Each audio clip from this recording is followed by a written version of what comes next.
Testing audio for Cat's broadcast. Check 1, 2.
That's good.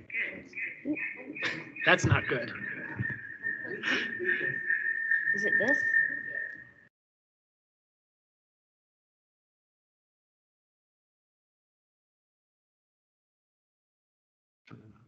Welcome, everyone. Let's go ahead and call our meeting. We don't have a Kim. There's a Kim. Okay. Well, let's call the meeting of the Monroe County Council to order. Tuesday, January 9th, 2024.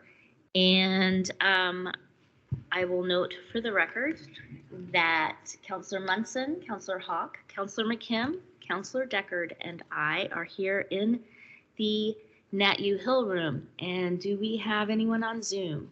Yes. Councilor Crossley is joining us via Zoom. And is Councilor Iverson present? Okay.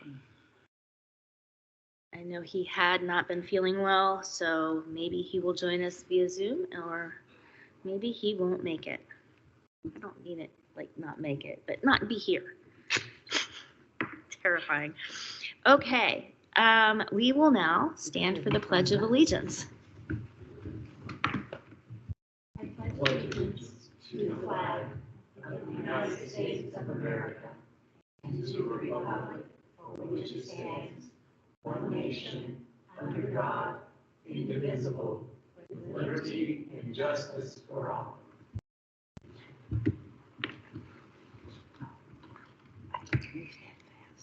Next, we have the adoption of our agenda for the evening. I had a couple of items that I would like to change. So, item 15B is listed as a discussion of the interlocal agreement for the Capital Improvement Board and Convention Center, and I believe that since we have not seen an updated version of that, it would be wise for us to table that item to our next meeting, which is January, is it 23rd?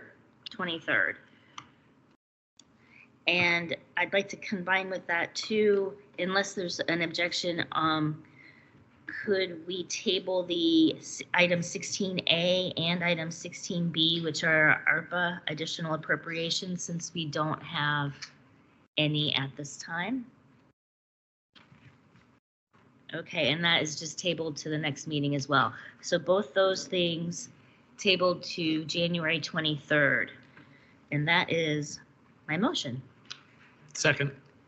Thank you. We have participation on Zoom, so we will not be doing voice votes. Could we have a roll call vote on the changes to the agenda?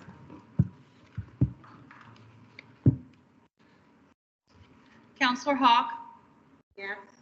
Councilor McKim? Yes. Councilor Munson? Yes. Councilor Wiltz? Yes. Councilor Crossley? Yes. I didn't hear you. She did say yes. Yes. Did you? Mhm. Councilor Deckard? Yes. Motion passed unanimous. Great, thank you. Are there any other changes to tonight's agenda that anyone would like to see? All right, in that case, we will move on with the amended agenda. And we now are at item 4, which is public comment. And this is for items that are not on our agenda this evening. We usually have a time limit of 3 minutes per speaker. And come on up and have a seat. If you are here in, yeah, they're new mics here in the, are we on Teams now? We're on Teams. It's not Zoom anymore. Changed. Everything is different. Welcome. Well, good evening and Happy New Year, County Council. This is Christopher MG. Most of you know me from the Chamber of Commerce, also a Monroe County resident. You'll want to know that Jim Shelton, though probably still listening right now, has retired his duties as the county representative in the advocacy division. We appreciate Mr. Shelton's work over not just this last decade. I think over 20 years he's been involved with the chamber, and the work he's done. I can't not give my appreciation more than what he's been able to do and how much I've been able to learn from him. So the chamber is we're a membership organization, 150 of them, 80% of them small business or nonprofits. We are the voice of business. And so each year we survey our members to hear their feedback on critical issues facing their business, the community, and the state as a whole. And those results, with tweaks from the Advocacy Council and our board of directors, make up our priorities for the year. On Friday at our legislative preview, we will be displaying those out during that meeting. I know some of you will be there. We appreciate you taking the time out of your busy schedules, but just to give you a little bit of a preview of what they will look like, those will be our priorities. As we look to 2024, I want to say how much I appreciate this body, the fiscal representatives of county government that really are the eyes and ears. And just looking at your agenda every meeting, I know the work that goes into this. As you know, if we look at some of those sort of issues, we see that the convention center expansion, while we've made some tremendous progress, originally was on this agenda tonight. We're not out of the woods yet, not in the clear. So I think it's important that we continue to put our foot on the brake to make that a reality. And I appreciate the work of this past year of the JFAC committee, its dedication that went into some really vital recommendations to improve our justice system. I know I learned quite a bit from it. It was really eye-opening, but it's going to take a continued look at that and ways to fund some of these measures to really improve our justice system. And if we look at the new Justice Center site, we've gotten an indication of one particular one and a few others, but we've yet to really nail down one. What is that going to look like? So I think it's important that we continue to push forward in that. As we've seen, the conditions, despite the great work of Sheriff Marte, is still not an ideal justice center. It's not the facility we want that represents our community. And then the next issue was changes in the CDO and how the county is zoned. This should be finalized later this year, and this will be the first time in a quarter of a century. Are we going to grow responsibly, increase our residential zone space, or are we going to shrink that availability, really pricing even more people out of the market? I'm optimistic for the new year. I look forward to working with you, collaborating with this great body. I thank you for your time tonight. Thank you. Thank you. Good to see you.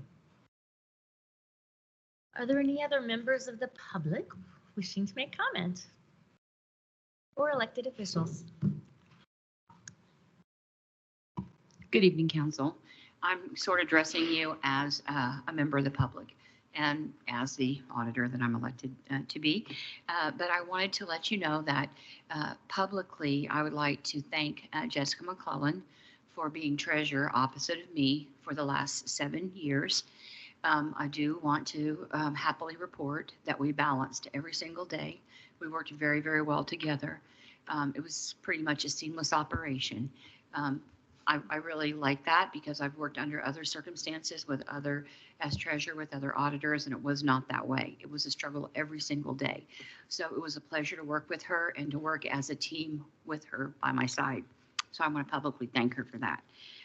Additionally, I want to tell you that I am going to sit in the caucus on the 20th of this month to seek that seat. It is a cut and pay, obviously a $5,000 cut and pay, but I'm interested in that, and I plan on filing tomorrow, which is the first day we can file to run in the county elections for the seat of treasurer. But I wanted to let you guys know that formally because people hear things and they don't really hear it from you. So so thank you. I will have a department update, but this is the end of my public update. And again, I just want to heartfeltly and sincerely thank Jessica for the work that she did by my side because man, she was amazing, and she's going to be missed. The city has really gained a good worker there. Thank you. Thank you. I completely agree about those sentiments regarding our treasurer. Come on up.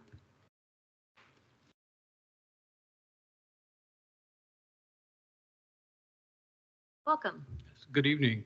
Thank you for your time. I'm Tom McClassen Jr. I'm the Executive Director of what I'm here to excitedly announce is now called the Waste Reduction District of Monroe County, formerly the Monroe County Solid Waste Management District. And just to let people know, it's a change in name. We think more aptly describes who we are and what we do. At its core, our statutory mission is to reduce the amount of material going to final disposal. So we thought it was a good time to pick a new name, a new logo and slogan that better represented who we are and what we do. So we do have a new website, wastereductiondistrict.com. And for the residents and our customers that use us, you should not notice any major differeces in the way that our programs and services are offered and operate. Hey, there we got our new logo up there. Thank you, Kim. And the website. The former website is still active, and we'll redirect to the new website for a period of time. I did also want to announce. Also unrelated to the rebranding, a couple changes that customers will see. We've worked with our vendors, and we are now going to commingle more of our fiber materials. So there'll be less, we won't have a mixed paper and a newspaper box anymore. It's all just going to be mixed paper moving forward. We are also changing our bulky item schedule rotation at our rural sites. It's going to be offered for a full month, 3 times a year at each of the 4 sites. The rural sites, South Walnut, we still won't be able to do the bulky items there, but that will begin the second week of February when the bulky item bins rotate to our west side facility out on Ord Road. They will stay there for the remainder of the month, and then in March we'll move to Dillman. In April to the Bethel Lane site, and then in May back to Ellettsville. Is this the same rotation they've been on a weekly basis? We're just doing it on a monthly basis now. So I just want to provide that information to the council and the residents that are watching and listening, and happy to answer any questions. Are there any questions from council? Yeah. I just want to compliment all of your folks. I can't tell you, particularly on holidays and breaks, around those times I go in and visit with your folks, and they are so always proactive in assisting me who never knows the details. And the bulky items, you got a lot of cool changes there, including that rebranding, which is just gorgeous. But that bulky items change, I think, is a really smart move. That makes you all exceedingly popular, and it's a smart way to deal with these things, so that we don't have them on Miss Ridge's domain out there as we used to when I was a kid. So thank you so much. Yes. Any other questions or comments? Oh, thank you very much. Can the public then just go straight to that new website to see that schedule for the bulky items? The calendar on the website doesn't in the Sunday column, it indicates where the bulky items are. Okay. But again, it's going to go to a monthly rotation. The wastereductiondistrict.com is the new website, but the gogreendistrict.com is still active and will redirect users to wastereductiondistrict.com if they type that URL in. All right. .com. Yep. All right. Sounds good. Thank you very much. Thank you. Do we have any other updates? Anybody on the Teams meeting, which I don't have pulled up quite yet?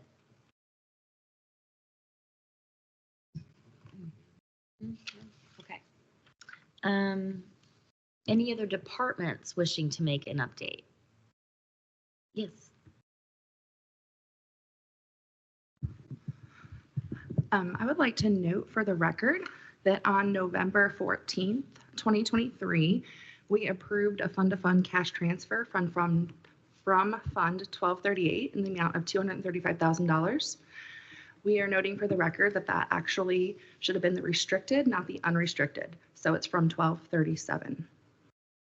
So it's already been corrected on the auditor side. We're just noting it for the record for the public. Thank you. Great, thank you. Good evening again, council. Hello. And I do want to congratulate you on this very nice setup. Boy, this makes it a lot easier. It's easier to hear. It's easier to speak. So, so as a department head, I love it. So speaking as the actual auditor, I would like to tell you that in 2023, we received in cash $597,844,525.69. We spent $430,695,524.70. Now, some of that was investments coming in and out, but cash on hand as of 12/31 is $167,149,000 even and 99 cents. So 149,000 even and 99 cents. I tell you this because I need to invite you on Wednesday, January 7th at 2 p.m. in the council conference room to our audit review. This is an audit that it's the audit review before the audit is published. It will be not open to the public. It can only be commissioners and counselors and the staff that worked on the audit. So you're invited to that. Again, that is Wednesday, December 17th. January 17th, excuse me. Wednesday, January 17th at 2 p.m. in the council conference room. We expect to have one small finding, nothing material. And the finding that we're expecting to have is we started the audit before we had finished something, but that was on the urging of State Board of Accounts because they didn't want the audit to fall behind. So they asked us to go ahead and start it. But then the contractor that they have contracted to do the audit said that that should not have happened. So it's not material, but it will be noted. So the audit receipt for State Board of Accounts, I spoke with Tammy White yesterday. She is not going to come down because it is such a good audit. She's, head of the State Board of Accounts. She's not going to come down because she feels like it's an amazing audit, that Bree did a really great job. And she's sending Pam Farber, who actually worked with us on a day-to-day basis from the State Board of Accounts. So you can meet her. You can also, if you haven't met, or you can speak with Autumn Williams from our vendor, Hartman Williams, who does our GASB gap report. So you're all invited to that. And if you have any questions on those numbers, feel free to give me a holler and I will absolutely go over those numbers again with you. Any questions? Thank you. Does anyone have any questions right now? Okay, thank you. Any other department updates? All right. In that case, are there any council members who have liaison updates?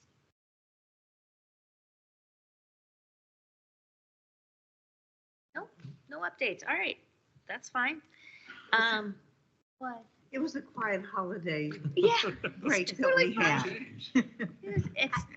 I do have one that I might share. I Okay. know we've got a lot going on in this meeting, but in speaking with the assessor, Judy Sharp, she continues to work with the new rule that she has to contact every apartment owner of apartments that's more than 4 units, and they now have to use 3 different approaches to come up with the assessed value. And when they do that, hopefully to do the income approach, the owners will turn in information, but if they don't, then the assessor will have to make some assumptions, which then could be challenged. But then the rule is that it will be the lesser of all 3 approaches. And for those of you who've been around assessing or appraising, that's just like doing a major commercial appraisal every time, and everyone has to be done and notified. So I think she said they sent out, it was more than 500 messages. Spoke with her again last night. So this is a gigantic change, and she's concerned that it's going to drop our assessed values.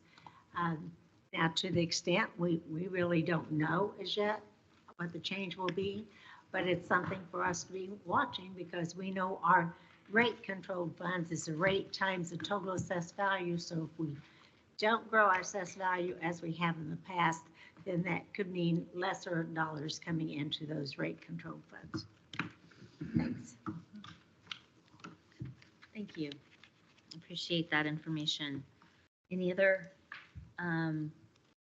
well, for the record, Counselor Iverson has arrived, and we are doing council liaison updates. So do you have anything to, sorry to put you on the spot, but if you'd like to jump in. No, it's okay. I apologize for my tardiness. I do bring a report from the Substance Use Disorder Advisory Commission, Madam President, and we are very indebted to the leadership of our prosecutor, Erica Oliphant, for leading up a subcommittee of that group to start the 2024 Opioid Summit this September. So we are very excited about bringing back that opportunity to this community to learn more about what we can be doing to address those issues, particularly in light of the opioid settlement funds that are now available to Monroe County. That's great news. I think so. Yeah, thanks. Anything else from council members? Okay. Then let us move to the next item, which is our organization. And the first meeting of each year or the year, we are required to elect positions of leadership. So we have a president and a president pro tem, and we will start with electing our president for 2024. And I would like to go first in making a nomination, if I may. I would like to nominate Counselor Deckard as our president for this coming year. I've spent the last many months, I was going to say 12, but it's been many months of working closely on a lot of the administrative issues behind the scenes that go on with any body such as this. And his professionalism and thoughtfulness and care and consideration for each and every issue goes beyond what anyone would expect. And so that said, I would like him to be our leader, if you would. Would you please?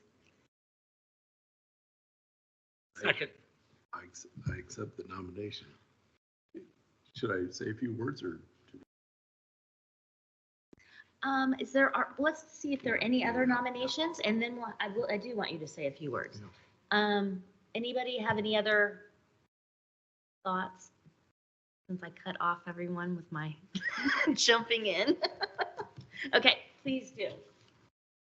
Thank you very much, Madam President, and I am very honored to be nominated. I am happy to serve in this role.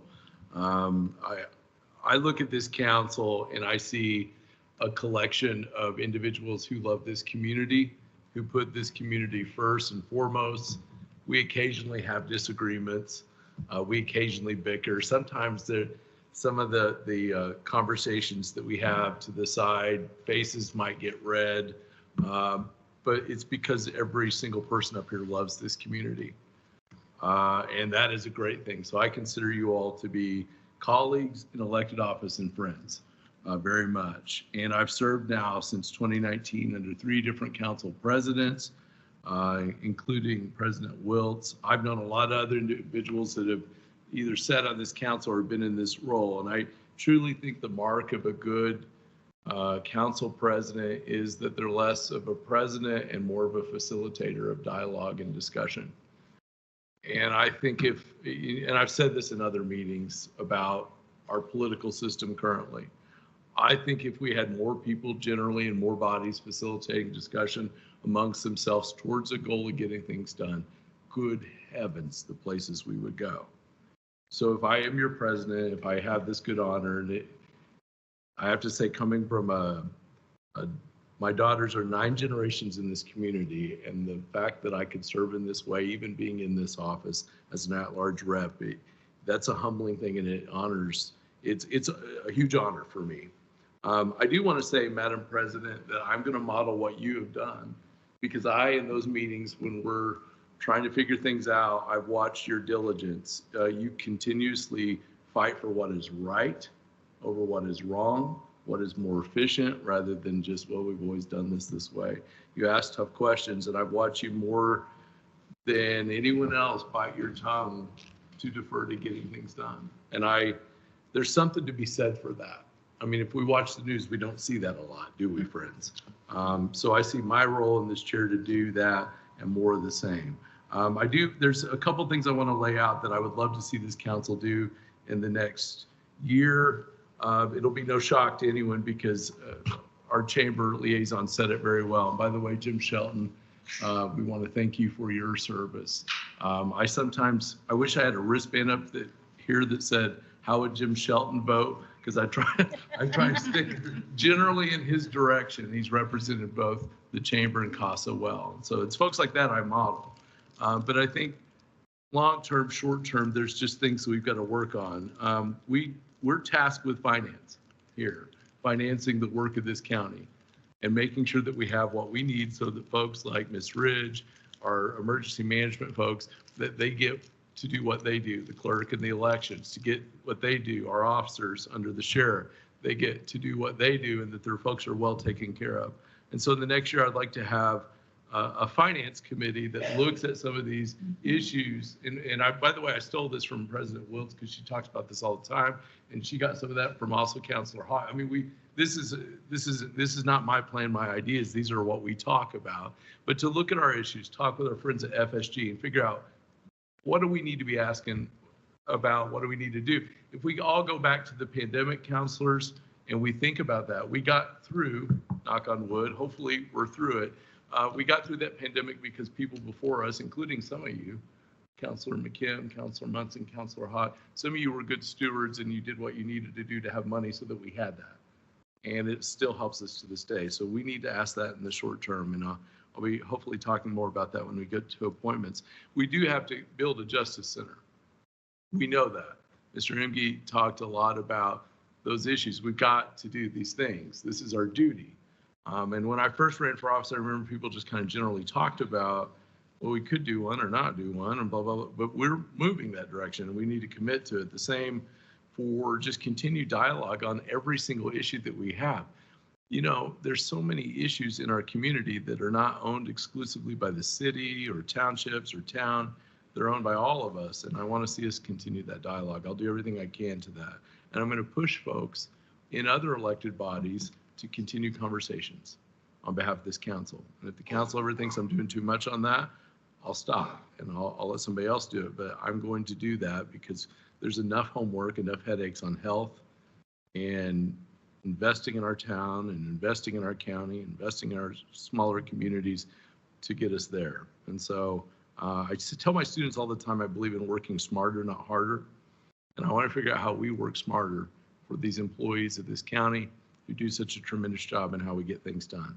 Final thing I'll say, and then I'll be quiet because I talk too much, and hopefully this job will keep you from talking. Wherever you go in this county, there are people that will say things differently, but they'll mean the same thing. It's the best thing about politics. You get to watch all that. I think that we can ask simple questions in this job to move this community forward, a community I love. I will, if all things go well, I will be here until I'm not on this earth. And the simple questions, some people are going to call practical questions. The simple questions, some people are going to call common sense. I call those simple questions us doing our job and figuring out how one day to the next we do it well. So if I'm honored with this, and it looks like you might have stuck me with it, I plan to serve in that way, and I hope to represent this council well. Thank you. And now you know why I nominated Councilor Deckard. Are there any comments or questions from council? No. Congratulations. Congratulations. Mr. President. Well, we have to vote. We have to vote. Oh, we can, And there might be more nominations too. I I will ask again, are there any other nominations? All right, then if there are no comments, let's go ahead and have a roll call vote. Counselor Crossley, Yes. Counselor Iverson, Yes. Counselor Wiltz, Yes. Counselor Deckard, Yes. Counselor Munson, Yes. Counselor McKim, Yes. Counselor Hawk. Yes. Motion passed unanimous. Thank you. Congratulations. Congratulations. Let's, now we can say that. Now you say that. Okay. We also have the little matter of the pro temp, because now we have a vacancy. And I'll open the floor to nominations for that position. Counselor Munson. I would like to nominate for President Pro Tem, Counselor Jennifer Crossley. Second. All right. Are there any other nominations for that position, pro tem? Okay. Counselor Crossley, what say you? First of all, can y'all hear me? We can't hear, there we go.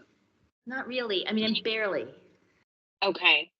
I'm not certain what's It happening. sounds like to me it's just not coming through for us. Is that on our end, maybe? It looks like it's muted on, there's some muting. There's little microphones with slashes through them on the top bar. Oh, I see, but not on hers. Yeah. Okay. Well, I will keep it short and sweet and to the point since you can't really hear me. I thumbs up. I wish I could say more, but you can't hear me, so.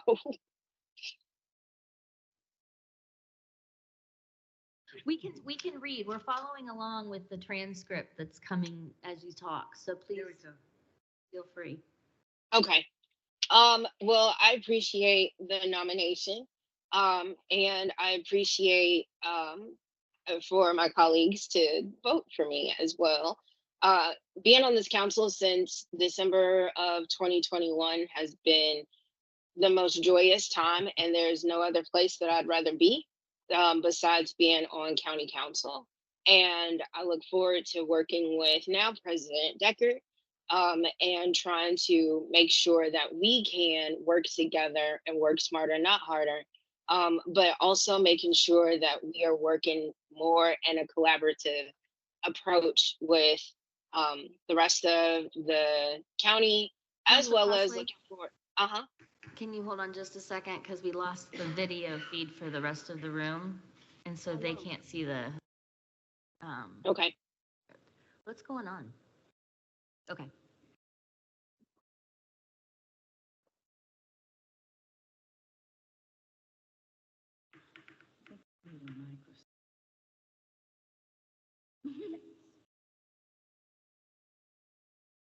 Okay. You're back on. Let's see if we can hear you better. Okay. Can you hear me? It's the same. No. Okay. I don't know if you can read this, but that's it.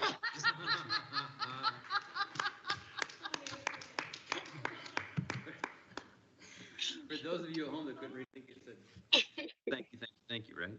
I accept. Thank you. I accept. That was Hashtag technology. That's great. Oh, I'm so sorry that we couldn't hear you.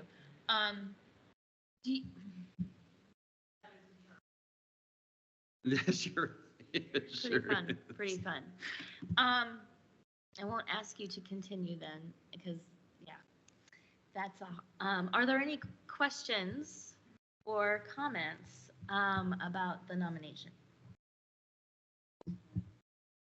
I did. I was just going to add to the nomination, since the counselor's words are limited, that she and I have worked very well together over the years, and we've gotten into some trouble together over the years, and hopefully we can do some good things in that vein in this role with the support of the council, and I'd be really excited to work with her. Fantastic. Any other comments or questions? In that case, could we have a roll call vote, please? Counselor Wiltz, Yes. Counselor Iverson, Yes. Counselor Hawk, Yes. Counselor Crossley, Yes. Counselor Munson, Yes. Counselor Deckard, Yes. Counselor McKim. Yes. Motion passes 6-0, one pass. Congratulations. Congratulations. And now we need to switch seats, sir. Excuse us for just a moment.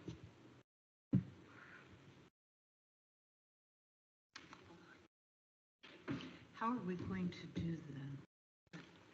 How's Jennifer going to read the script when we can't hear her? Well, somebody else is going to have to read this. Mr. President, Yes. we may need a stand-in for our President Pro Tem reading the script. Yeah, I'll go ahead Jeff and is cover. standing here ready to go. No, I think former President Wiltz just agreed to do that, so, okay.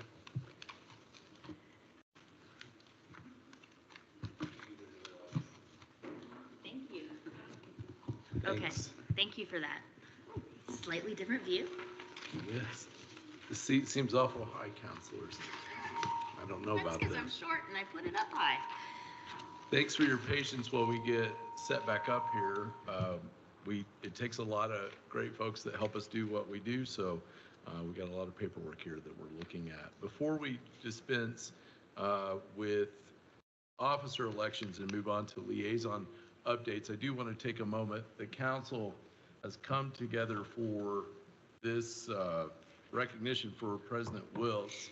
I'm going to read it here, and it's with our extreme gratitude to Kate Wiltz, President of the Monroe County Council from 2021 through 2024, this day.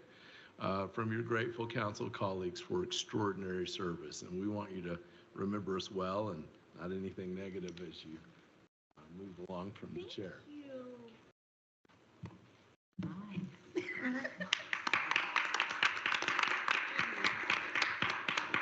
It's actually really pretty. Look how pretty that is. Thank you so much. This is completely unexpected and very generous. Yes. That's your box for it. Wow. All right. Congratulations. Thank you. All right, we're going to move on to our liaison appointments. As we do this, I just want to tell the folks that are watching at home, these are the appointments that we make from within this council to ensure that we are talking with departments and to give our departments folks to talk with. Doesn't mean it's exclusive, but this is where the horsepower of this council is in the work. It's where most of our efforts are. Service in these roles is important. We're going to do these one by one, line by line tonight. It'll take us a second, but it's important work. I'll note that counselors sometimes are in certain liaisonships for a while, but transition is strong for a department and for an elected official that we serve with. And so we will, with that notion, run through these one by one. Counselors, I will call upon each line item, and I'll see where your interest is in serving in this capacity. Okay? Any questions before I start? All right, let's jump to it. Beginning at the top of your list, assessor liaison. Is there any counselors that are particularly interested in this liaison appointment? I'll just say, I really enjoy working with the assessor and that whole crew and would appreciate that. But I also would like to have another council member join me in that, because there's so much that goes in that office. And I fear not all of us understand just how important that office is. So I'm thinking perhaps Peter Iverson would like to join in. I know that you had a conversation with the assessor in this past week. I sure did. And if it's the will of the council to add another, I would gladly serve in that capacity.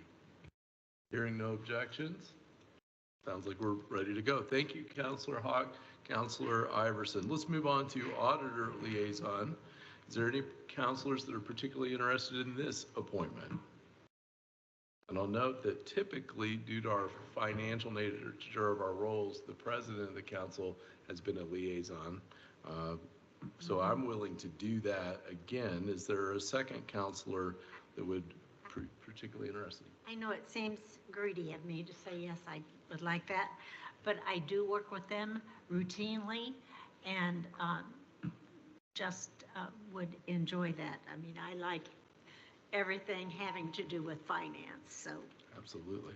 I would like that very much. And if you would be willing to let me work with you on Absolutely. that. All right, everybody else good? There's no objection, so ordered. Let's move on to aviation liaison. Counselor, I'd like to do that. you'd like to try that out? Good. Okay, any other interests or thoughts? I think that sounds terrific. All right, thank you, Counselor McKim.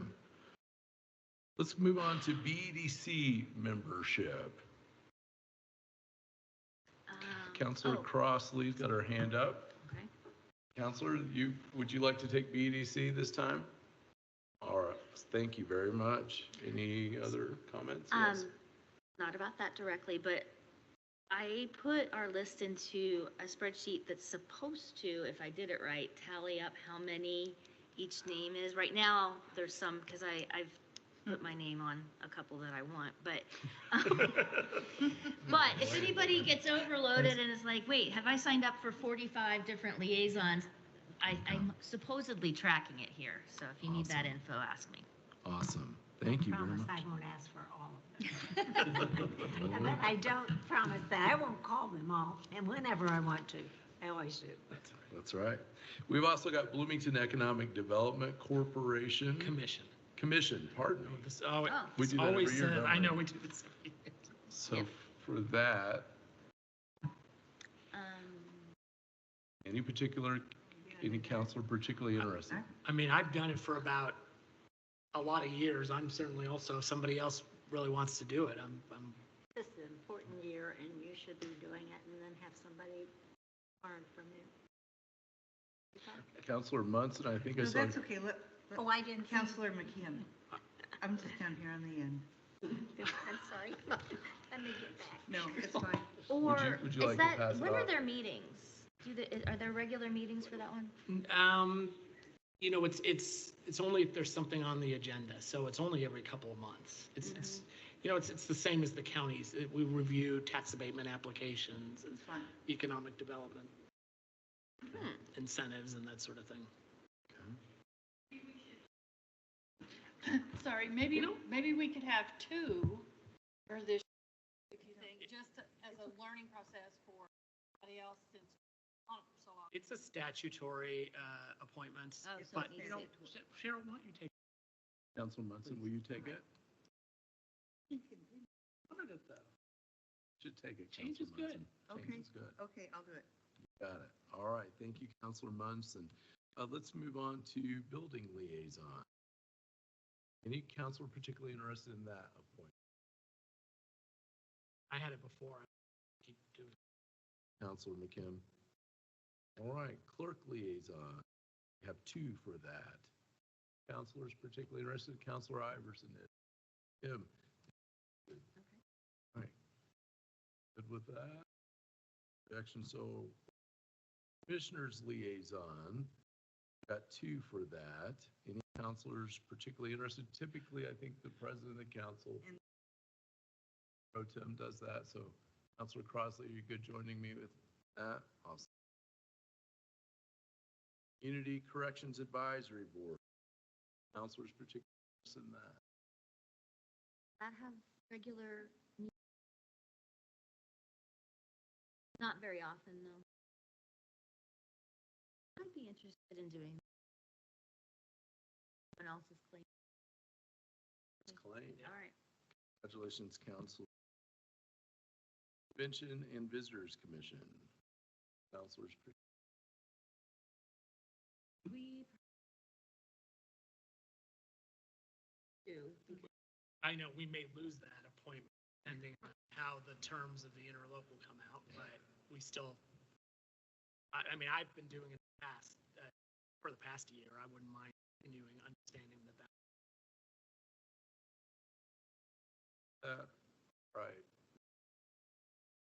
A corner on. Any counselors particularly interested in that?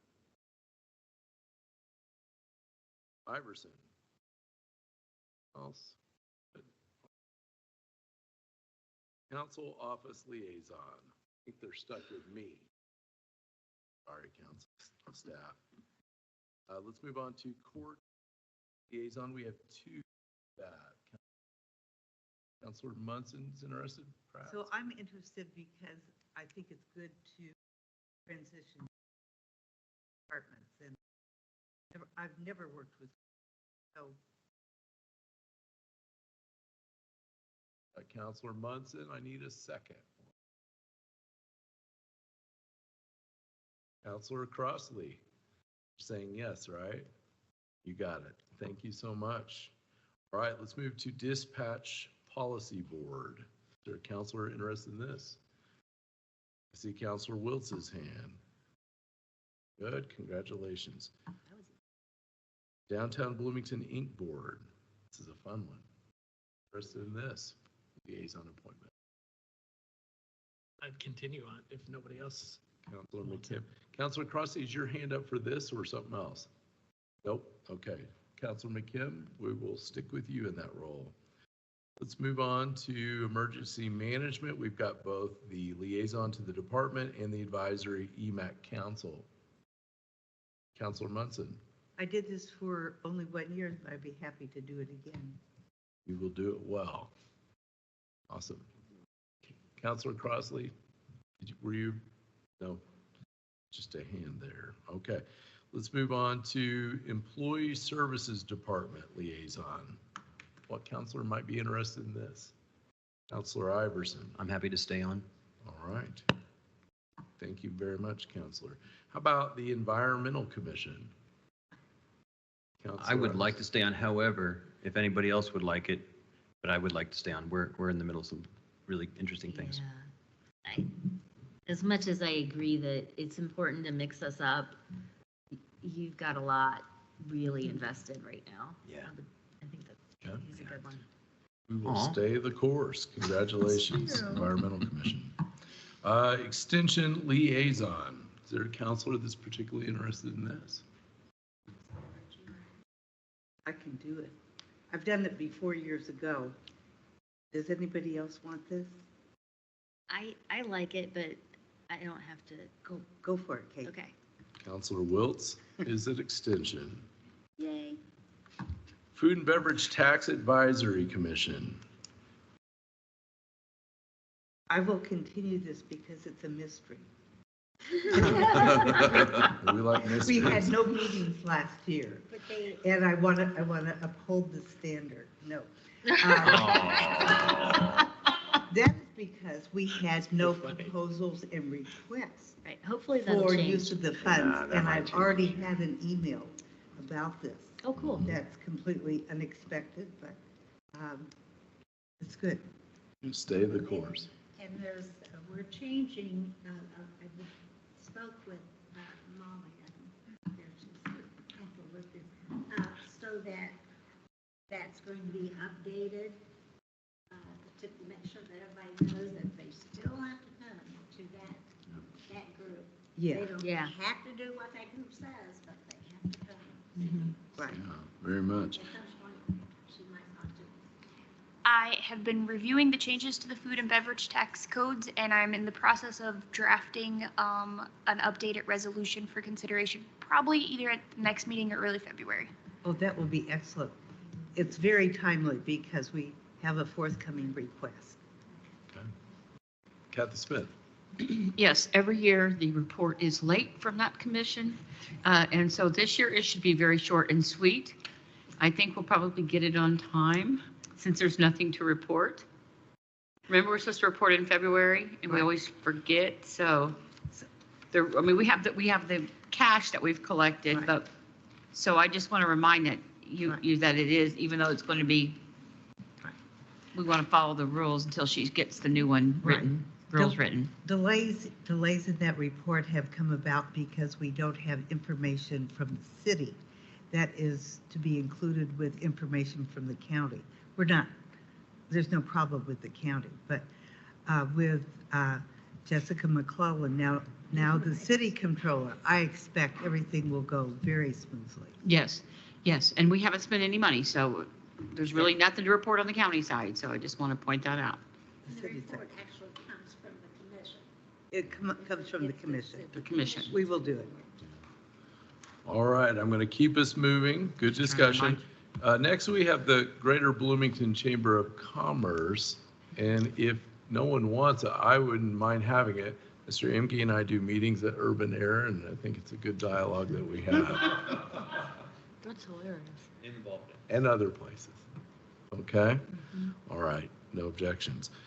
We've got next 2 health liaison positions. Is there counselors that are particularly interested in being health liaison? I'd like to be one of them. Okay, Okay. so we've got Counselor Munson. And I am willing to stay on if they will have me. Or would you like to try that? I've done it before. I can do it. My was more about not overloading your position. So, Got it. okay. Counselor Wiltz, thank you very much. Let's move on to highway liaison. We have 2 highway liaison positions. I so enjoy serving there, but if someone else. Can you turn your mic on? Oh, I'm sorry, thank you. I enjoy serving with the highway department, but if someone else would like that just for the experience, then, well, there's 2 there. There's so- 2. Yeah. Okay. So 2, we've got Counselor Hawk, Counselor Iverson. You're interested as well, so we've got 2. Awesome, thank you both. Let's move on to Income Tax Council PS Lit Committee. It's been a little quieter in the last couple meetings, it was louder. It was a little raucous, but Yeah. Counselors, who would like to serve on that appointment? Counselor Happy to continue. Kim, okay. I can do it. Counselor Wiltz, thank you very much. Best wishes in your work this year on that. It's a pointless You're thing. gonna need it. How about this, Internal Control Committee? Does that happen? At least you know what it's involved. Counselor Hawk, was that a yes? I have my eye on something else down here that you might not want me to have that if I take all of the rest of it. Oh. Is there- That's hilarious. dying to know. Or are you saying I have to take them if I No. want them? No, not Is necessarily. that something that meets, or is it just as something comes up? No, they're really supposed to be meeting more routinely, but the thing is that I get information all the time and it says it's on the S drive. Well, of course, I don't have S drive. So Right. it's, there has to be a better way of communicating and, but I don't want to cause any ripples, so whatever. All right, well, I needed a liaison for that. It does meet, Trent. It does meet. It's an offshoot of our office. So if you want to put one of the people assigned to our office on that, that might work out. I'd be happy It's- to jump into that. That probably makes sense. All right, let's move on. Jail liaison, we have 2 of these that we need. Counselor Hawk, I see your hand. Do I I see? was just saying that's what I want. Got 1. Counselor Wiltz, that's 2. Anyone else? We're good. Awesome. Thank you. I do want to make a note. Counselor Wiltz, can I do that now? Just mention that Yeah. ongoing. So we did have a Justice Fiscal Advisory Committee, JFAC, and I would like to see the current 3 counselors that served in that role with that tremendous knowledge base, still the largest white paper I ever saw produced by a bunch of elected officials who have day jobs. And I think I would love for those 3 to stay in that position if they're willing. So that would be Counselor Wiltz, Counselor Iverson, and Counselor Crossley. You all 3 are not yelling at me, so that's good. Happy to continue. Thank you. All right, liaison to legal, is that typically the presiding officer? No. No? Not necessarily. Okay, who would like that? It's really easy. Yeah, I'm fine. It's an easy gig. I'm fine. They're pretty cooperative Well, people. Counselor McKim has said he'll take it, thank you. Metropolitan Planning Organization. I would like to continue that if you're willing. That's actually a presidential, you can basically delegate as the president. You have been delegated. Congratulations. Thank you. How about the Fair Board? I'd like to continue unless someone wants to jump in. Anyone else? Congratulations, Councilor Munson. We need 2 liaisons for the Monroe Fire Protection District. Councilor Hawk? If no one else is just chomping at the bit for it. I've got 1. I'm happy to continue to. I'm happy to continue to serve. However, I think I've got quite a bit otherwise. So Sure. if someone wants it, they can have it. But When are their meetings? I just watch them on Zoom. Yeah. I continue to ask them to have their meetings here because I think people could better interact. I think so too. And I'm not getting very far with that request, but I think it would be really great if they could, because this is huge and it's growing. And, yeah. and they need to take advantage of the television. I guess, is it after business hours or during business hours or how? It's generally in the evening. I'm trying to remember the people on the board. I mean, Mark Roseanne's on there. Yeah. And Vicki Sorensen. If it's in the, I mean, it Tina leaves it. Courtright. I'm willing to be a liaison. But here's what happens with the public. It's just hard for the public that you can sort of see when you're looking at on the Zoom that I don't know how they're hearing what's going on. Yeah. Maybe they can hear better than you can on television, but I would love to have them here. And I'd like for us to work to make sure that it's convenient for them to be here and have an open slot for them. So I think I'm hearing, did you have? No, go ahead. I'm willing unless somebody else wants I it. think we've got 2, Councilor Hawk and Councilor McKim, if I'm hearing that correctly. Thank you for your service. That's an important function. How about Parks and Recreation? Councilor Wiltz has raised her hand. Thank you very much. All right, next up, I've got 3 spots for Personnel Administration Committee, the PAC Committee, very important to council work. Need some interest on this. So I've been serving as president of that body for, I think 2 years now. And I think it's been fantastic. I'm really enjoying my time. I could continue for another year, or I think if Councilmember Crossley would like a crack at it, that could also be an option. But I want to, whatever is best for the council. Okay. And I'm willing to continue, but I'm also willing to not if somebody really desperately wants it. Okay, so I'm hearing a yes on Councilor McKim, potential for Councilor Iverson. He's deferred to Councilor Crossley. Any interest, Councilor Crossley? Yes. Oh, okay. All right, so we've got Councilor Crossley, Councilor McKim. Chair's preference, just to know, I would love to see that be a bipartisan committee if Councilor Hawk would honor us by serving on it. Well, I thought you sound like you had 3. Oh, I've got 2. I gave up my seat in lieu or for Councilmember Crossley. Oh, I think your well, experience I'm is- willing to serve, but I'm just going to, That's good. I'm going to tell you, if it's snow, it's ice, whatever, I won't be at the meeting. So if that's a problem, when you only have 3 to show up, We appreciate your I'm service. going to take care of me first this year. Yes, I just have As you to. should. as you should. All right, thank you very much, councilors. Plan Commission. Well, Councilor McKim and I arm wrestled last year between the Waste Reduction District and the Plan Commission. And I don't know which of us won, but I have enjoyed my time on the Plan Commission because it was a learning curve throughout. And it takes a while to really learn the work of the Plan Commission. So I would like to stay another year to feel actually more productive. Good. Plan Commission it is. Thank you, Councilor Munson. How about Plan Department Liaison? Could you take that? Yeah, I can do that. Awesome. Thank you. Next up, we need 2 liaisons to probation. Are there counselors interested in this? Oh, There's 2. 2? I'm hearing I mean, Counselor McKim and. Yeah, I've never done that one, so I'm kind of trying to lean into a couple of new things. Okay, so I'm hearing 2 counselors. I think we've got it. Are we good?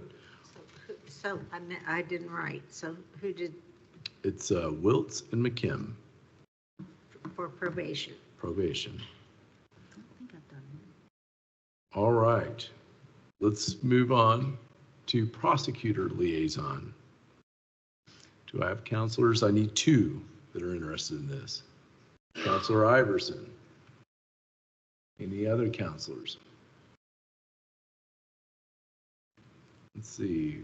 We currently have, it's me and Iverson, and I'm willing to stay if that is helpful. Has it always been 2? For a while at least.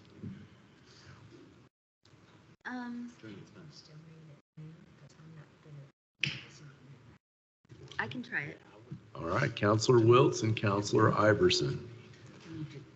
All right, let's move on to public defender liaison. Do we have a counselor interested in public defender? Oh, I see Jen. Counselor Crossley, thank you very much. Continuing on in that. Next up, recorder liaison. Do we have a counselor interested in that? Counselor Hawk, thank you very much. Redevelopment Commission. Do we have a counselor that's interested in being the liaison to redevelopment? Counselor McKim, thank you. We've next got up 2 sheriff liaison positions. But we've had the sheriff and the jail be the same That's liaison. true. Mhm. And so that's me and Counselor Hawk. Okay, so we've got Wiltz and Hawk. Who's the other one? It's Kate. Kate. Yep, it's the 2 of us. Oh, okay. For sheriff and jail. I didn't write it down. All right, moving along to Soil and Water Conservation District Liaison. Is there a counselor interested in taking soil and water? I can do that. Or, let's look, how much What's my number? you are, Do we need to check and see where everybody's at amount-wise?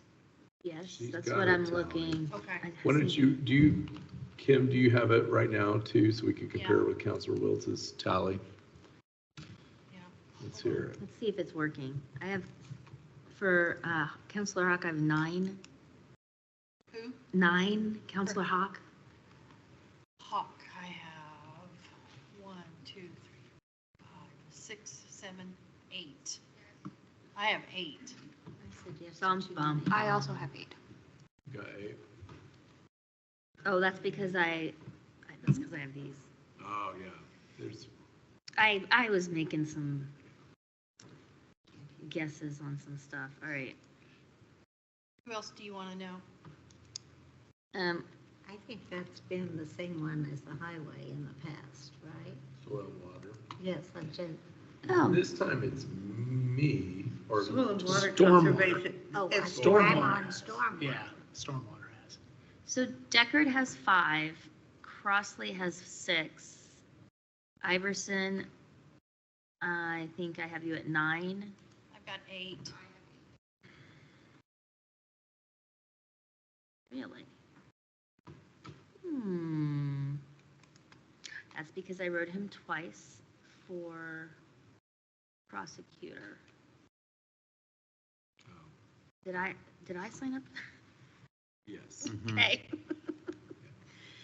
Okay. Iverson's at 8. Wiltz, I have as 11. Munson, 9. 7, 8, 9, yes. And McKim is at 13. I have 12.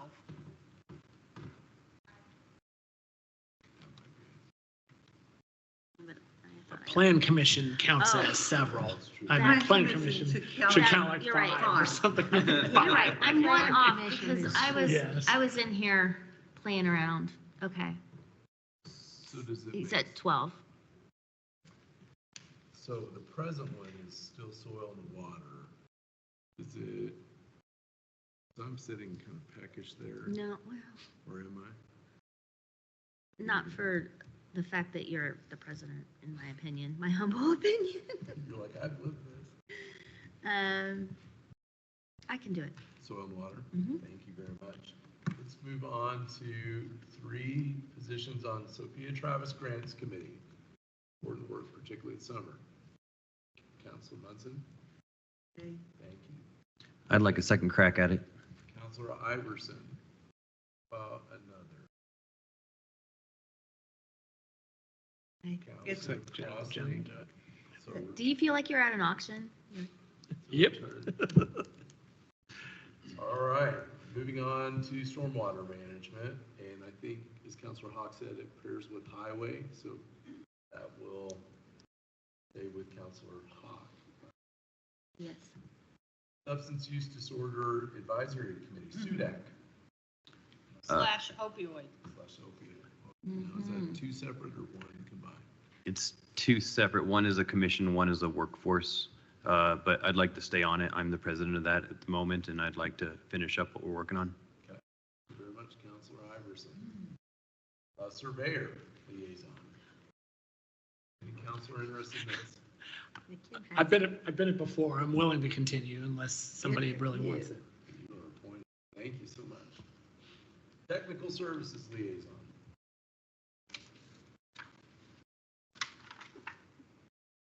That has been Jim. I have done that. Mhm. Somebody else might want to. I know nothing about technical services. Okay, so Councilor Iverson. I haven't done it yet, and so I think it'd be interesting. Okay. Treasurer Liaison. Councilor Hawk. Had that in the past and worked well. The new Waste Reduction District Board. I'd like to continue. Councilor McKim. Veterans Affairs, and I have a little history with them, and I'd like to keep it if I could. Weights and Measures Liaison. Well, that one's hard. That's a hard That is, one. Katie. that's the hardest one of any of these. I'll Take it again. Does anybody just have to have an extra one? That one's easy. Councilor Wiltz. Yes. We'll resume. The Women's Commission. This is the year for a ride along, though.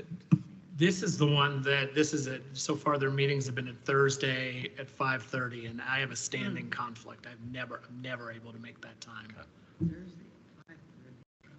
I mean, Thursday is like the day you can get other things done for me. Is there anyone that is interested in the Women's Commission as serving as What's that, liaison? Jen? Councilor Crossley, thank you. Youth Services Bureau Liaison. Who has that now? I like working with them. Presently, it's Peter Iverson. I have it, but Councilor Hawk, if you'd like it, it's an interesting time over I there. enjoy, kind of like, that touches my Yeah. heart. Okay. I work Councilor with that, Hawk. so- All right, thank you. That, I believe, is the end. I do want to know, I have 3 additional things that I mentioned in my address. Real quick, I want to mention, for finance issues, I would like to see 3 counselors look at some issues, talk to FSG, prepare us so that we are prepared, not just in budget time, but a little bit more immediate, into a finance committee. And we can call it long-term finance, short-term finance, but finance work. And I'd be honored if Councilors Hawk, Councilor McKim would join me in that and school me a bit on that effort. Are we can be allowed to do that through Zoom? We can figure that out. Okay. I mean, I'm willing to do it, but I think we can get more done sometimes if we have everything in front of us that we've been working on. That's the way we've done it in the past, but it also means if it's an official committee, that it has to be public. Is Yeah. that correct? That is correct. And that's what I was going to say, or Molly, that if it's an official committee, you have to be able to attend the meetings and that kind of thing. And we're okay Correct. going by Zoom or going by Teams. I mean, just like pack, you know, Yeah. if the weather's bad or Yeah. whatever. Yeah. Let's do that, and we can work further on those logistics, but I'd really appreciate the three of us doing that together. I think it's a great idea. Good. Just expand our knowledge. Awesome. Awesome. All right, I think that is the liaison list I have. Correct? Awesome. Do we need to vote on that? All right, counselors, I'll take a motion to accept the list as deliberated. So moved. Got a motion? Second. It's got a second. All those, can I do roll call or no? Roll call. All right, that's right. So we will do a roll call vote unless there's discussion on this. All right, call the roll. Counselor Munson, Yes. Counselor McKim, Yes. Counselor Iverson, Yes. Counselor Deckard, Yes. Counselor Crossley, Yes. Counselor Hawk, Yes. Counselor Wiltz. Yes. Motion passed unanimous. Mr. President. Yes, May Counselor. may I add that with my involvement with the Indiana County Council group, that legislative group, which we're already hard at, and I've already started meetings and watching what's going on at the state. So I just would like for people to know that I actually am working for the county constantly while the state is in session. So it's not here, and it's really not an appointment, it's a group that I belong to. But I do it for the county. Thank you for your service. I know we appreciate that. And the legislature is just about in session, right? I think Well, it's, they've always started. have they started, so Yesterday. we will watch for more on the short session. All right, let's move on from item C on to item D, reappointments of citizen members to council boards and/or commissions. Council, I move to approve the following citizen member appointments. For the Alcohol Beverage Commission, Anthony Satili, for a term of 1 year. Do I need to give the details? Okay. New term ending 12/31/2024. Environmental Commission, Julia Wilson, at a 2-year term ending 2/1/2026. Redevelopment Commission, 2 appointments, Cullen McCarty and Iris Kiesling, each at 1 year and ending at January 1st, 2025. Traffic Commission, Reed Adams, 2-year appointment ending 12/31/2025. And the Women's Commission, 2 appointments, Tiana Iroquois, I apologize for not knowing how to say that name, and Juliet Hardesty, each 2 years ending January 1st, 2026. Second. Thank you. We've got a motion and a second. Council discussion on these appointees. Any discussion? Just really appreciate this. The Environmental Commission is still at full capacity, so this is wonderful. That's awesome. And I just want to, on behalf of the council and of course the people of this county, appreciate these committees and their work, and they come up with great initiatives, ideas, and I think all of us as elected officials and anybody need to honor that work. So we watch for more. Thank you to these appointees. If anyone out there is interested in serving on a board or commission, please visit the Monroe County website and take a gander. These things are not, getting people's the controversial part. Serving, you can decide on your own on that, but we're grateful for anyone that will consider serving this community. All right. We also do have a vacancy on the Sophia Travis Grant Committee, and that means that Councilor Munson and the others serving will be really interested in having that. If that's something you would like to do, particularly in the summer months, you'll be looking at great applications, and Councilor Munson will appreciate it. Councilor, do you want to add anything to that? I'm glad to talk with whomever might have questions about serving on this committee. It's very rewarding, and you really get to learn about our community. Very much. All right, let's move on to item number 8 with emergency management, our very patient Justin Baker. Oh, Didn't vote. we'll vote. No other comments. Let's do a roll call vote. Counselor McKim, Yes. Counselor Deckard, Yes. Counselor Wiltz, Yes. Counselor Hawk, Counselor Munson, Yes. Counselor Crossley, Yes. Oh. That was volume. How did that happen? Counselor Iverson. Yes. Motion passed unanimous. All right, thank you very much. Let's move to item A, and now Mr. Baker with emergency management.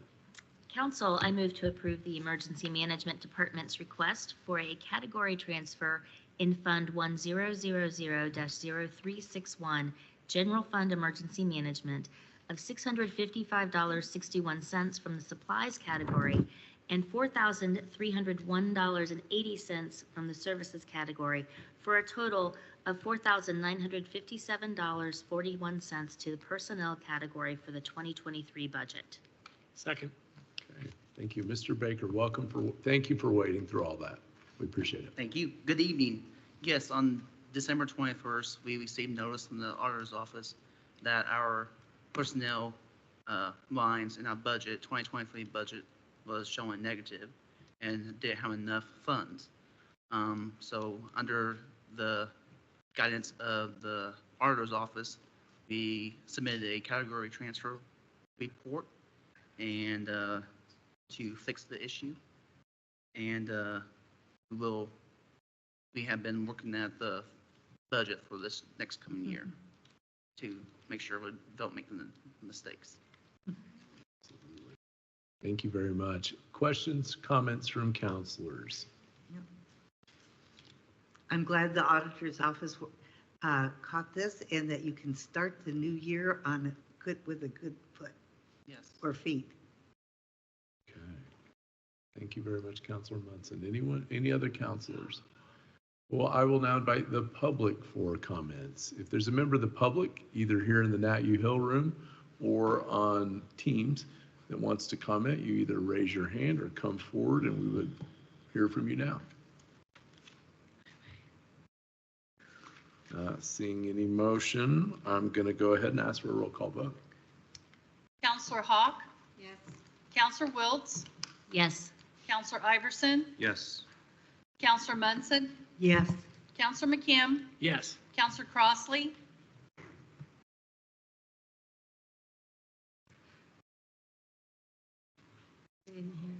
Now you're on mute. Try one more time. Oh, Now that on. looked good. Yes. Oh, there you go. Thank you. Can you hear me? Counselor Yes. Deckard? Yes.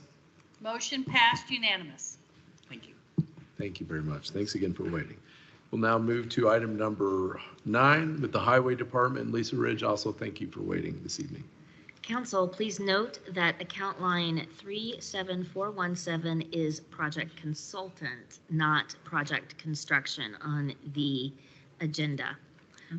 I move to approve the Highways request for additional appropriations in Fund 8172-0000 Liberty Drive to Karst Trail in the amount of $2,650,000 into the services category. Second. Thank you. And we're also joined by Mr. Turner. Good to see you both. What do you need to tell us? Good evening. On this project, it goes to letting next week. Yeah. And we have worked out we will receive the federal funding to make it 80/20. So this is the numbers that I have as the construction estimate. We'll know the final numbers after letting, but we need to have it kind of in place. So when it's awarded, if it's awardable, then we have everything in place to move forward and we can make those adjustments later. Questions, comments from counselors? Oh, that's exciting, though. It is. Next week. Really exciting. Finally. And thank you always for going after these dollars from outside sources. We couldn't do it as a county without it, so thank you. All right. Seeing no other comments on the council, I'll invite the public, if they have any comments, to either come forward or raise your hand on Teams. Seeing none, I'll ask for a roll call vote. Counselor Crossley? Yes. Counselor Hawk? Counselor McKim? Yes. Counselor Munson? Yes. Counselor Wiltz? Yes. Counselor Deckard? Yes. Counselor Iverson? Yes. Motion passed unanimous, 7-0. That takes us to item B in the agenda. Council again replace the word construction with consultant on this item. I move to approve the highways request for additional appropriations in Fund 8173-0000 pedestrian improvements in the amount of $270,000 into the services category. Second. Okay. Ms. Rich? This project goes to letting in March. We worked out the arrangements through the MPO in coordination with the city of Bloomington to provide the federal funding for this project. I believe it's a 90-10 because I believe it's HSEP money, if I remember right. So we are getting those lines appropriated for the letting of that project. Questions from council or comments? Yes, Councilman. And I'm sorry, is this one specific location or this is like ADA type improvements throughout? So this is improvements at 7 locations at trail crossings. Some of the crossings are at the city locations where their trail crosses a county road. And then the other locations are a county trail. So it's actually putting in the pedestrian crossing for an advance warning at all of these locations. And then future maintenance of the ones that are crossing for the city, they'll go under to their maintenance for future. Okay, thank you. Other questions or comments? How about any comments from the public? Raise your hand on Teams or from board. Seeing none, we'll go to a roll call vote. Counselor Deckard, Yes. Counselor Crossley, Yes. Counselor Iverson, Yes. Counselor Wiltz, Yes. Counselor Hawk, Yes. Counselor Munson, Yes. Counselor McKim. Yes. Motion passed unanimous. Okay, thank you very much. And counselors, just make a note on your mic. Sometimes they might go off, double check, make They sure you're do. green. Yeah. I think a couple times I might have been just talking to the air, so I apologize. Probably better for you. Let's move on to item C. Council, I move to approve the highways request for an additional appropriation in Fund 1186-0000 rainy day in the amount of $1,500,000 in the supplies category. Second. All right, we've got a motion and a second. Ms. Ridge? I'll try and keep this brief because I know it's late. So in our 2024 budget, we had originally put in $1 million, basically, so you can see what it does to our budget and our paving program. We usually come out in a deficit for that. You were very kind to help us in 2023 with rainy day and ARPA. The ARPA funds were used for 6 subdivisions. We have one of those subdivisions left, Marlin Hills. We just received the quote today for the drainage improvements that we wanted to tie into that project. So we will be putting that out to bid, and then we will have completed all the ARPA projects that you appropriated to us. You had also provided us $1 million in 2023 for the match for the community crossings for the January call of 2023. We used all of those funds for the matching of that call for projects. We also utilized our local road and street funds, NACB funds that was around a bridge approach, and then our MVH funds, and we had actually come in for 2 additionals during that time.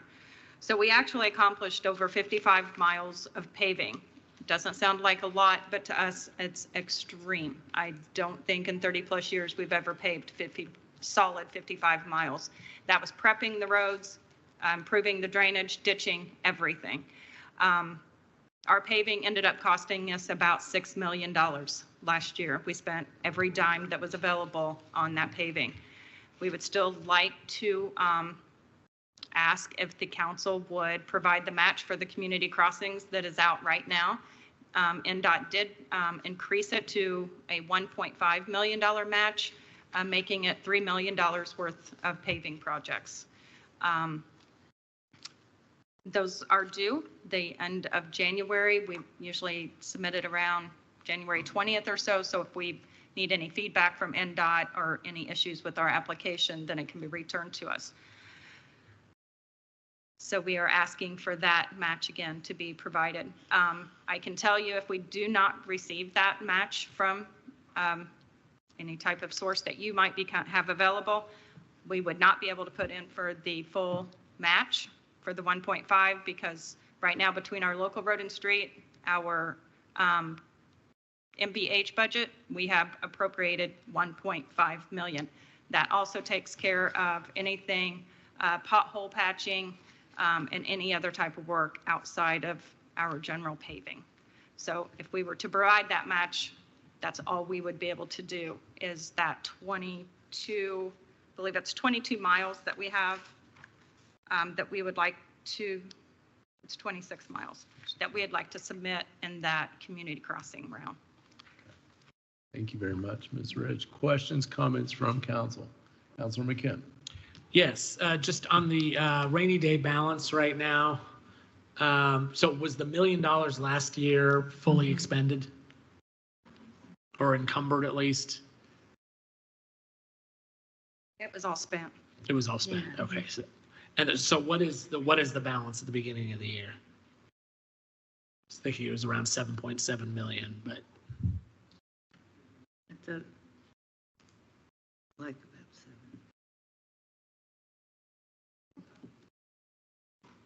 Got that coming.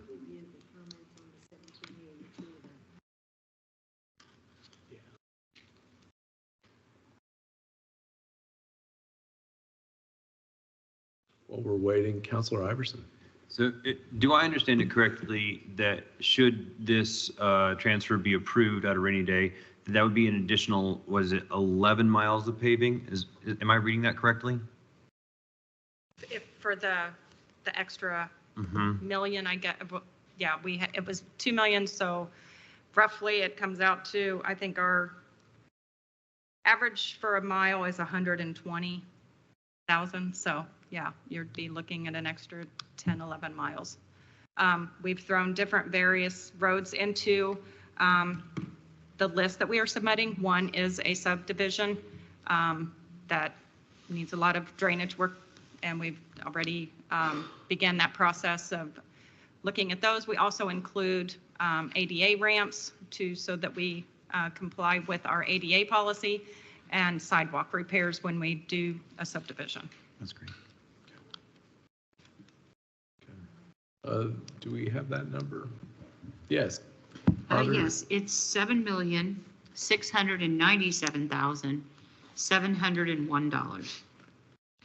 So if we committed, $601, sorry, I was $100 high. So if we commit $1.5 million, it would be, we would be 600 or 6 million, basically 200,000. About 6.2, yeah. Okay, thank you. And she has something that I think she wants to share. Just a quick note. I received an email from the commissioner's office today, and looks like we might have some ARPA funding available, just about half of what the highway department is requesting. So part of that would come out of the regular ARPA fund. And then the other part, if you recall, we have that LATCF ARPA funding, which is like a separate pot in its own fund. And we have $162,378 in that fund. So with the $162,000 and the, looks like about $616,000 that hasn't been planned yet, obligated, there's, roughly half of, but obviously we can't make that decision tonight. Councilor Munson and then Councilor McKim.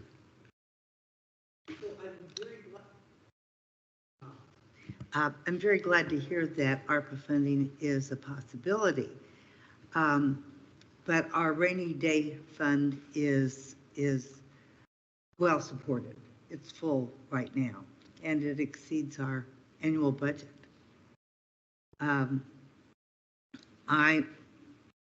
I'm wondering about ARPA projects because while we know what's committed, we still have items that haven't been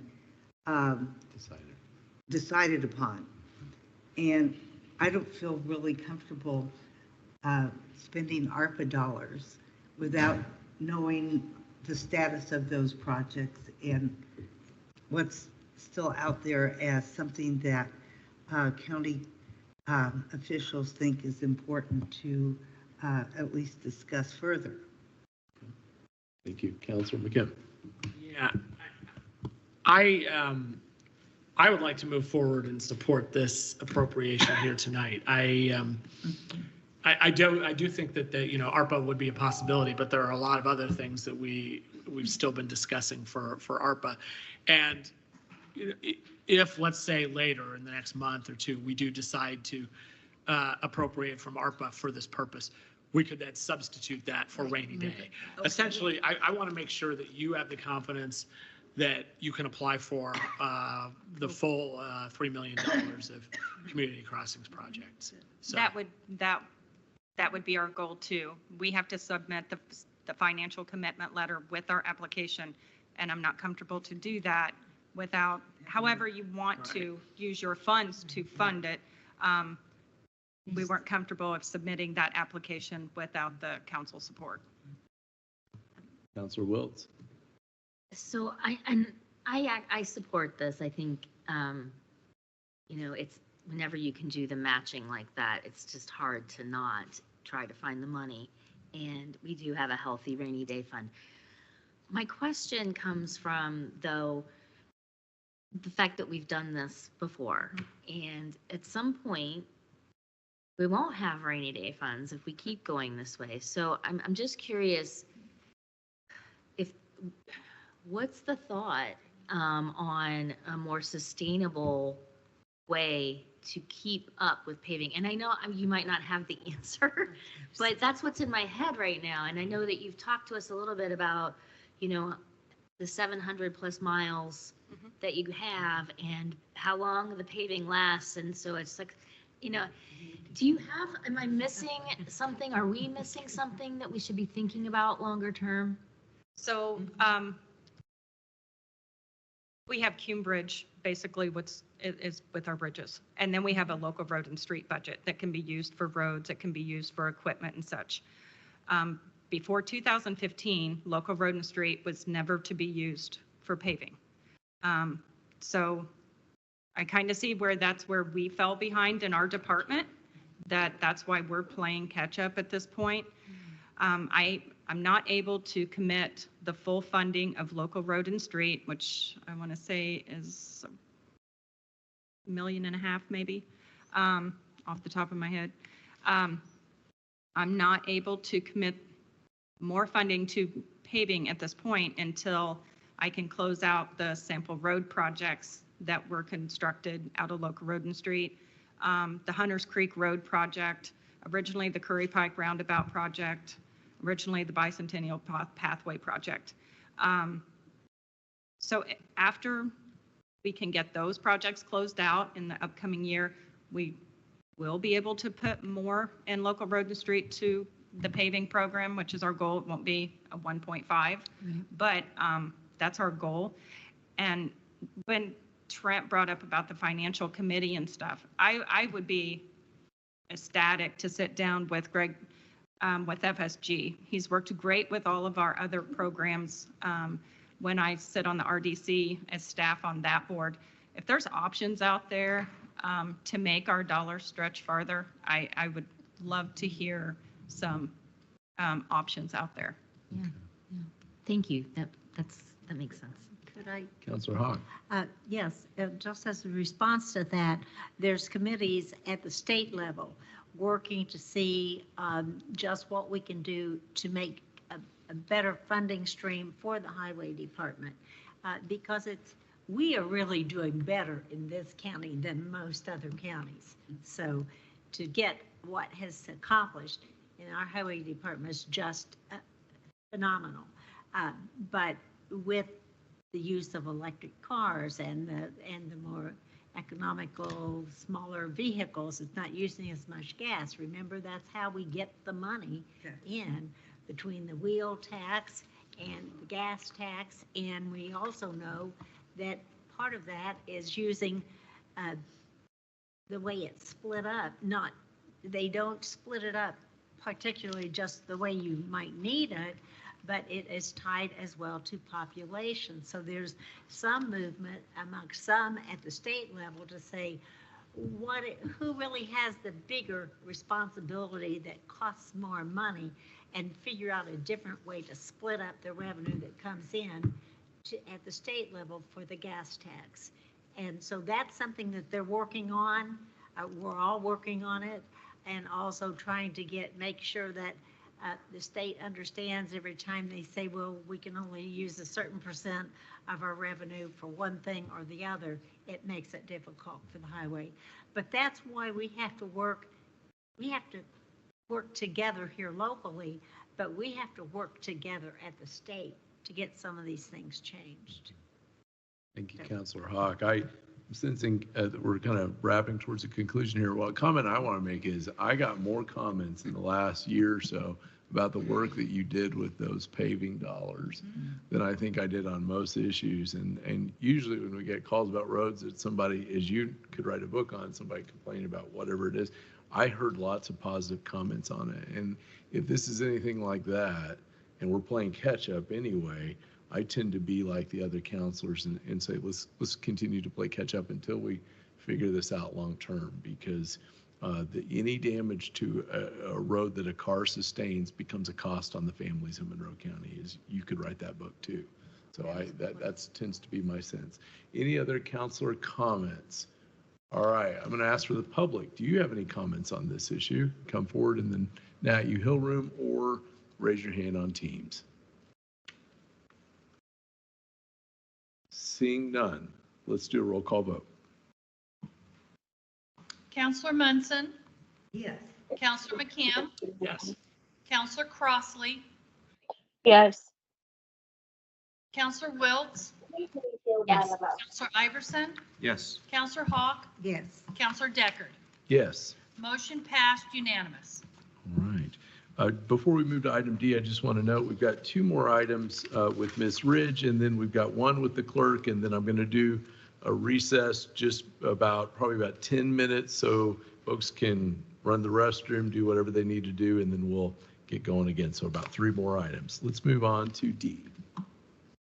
Council, I move to approve the Highways request of a fund-to-fund transfer of cash from Fund 8169-0000 Fullerton Pike Phase 3 in the amount of $3,908,860.45 to Fund 1171-0000 Major Bridge. Second. Got a motion and a second. Ms. Ridge.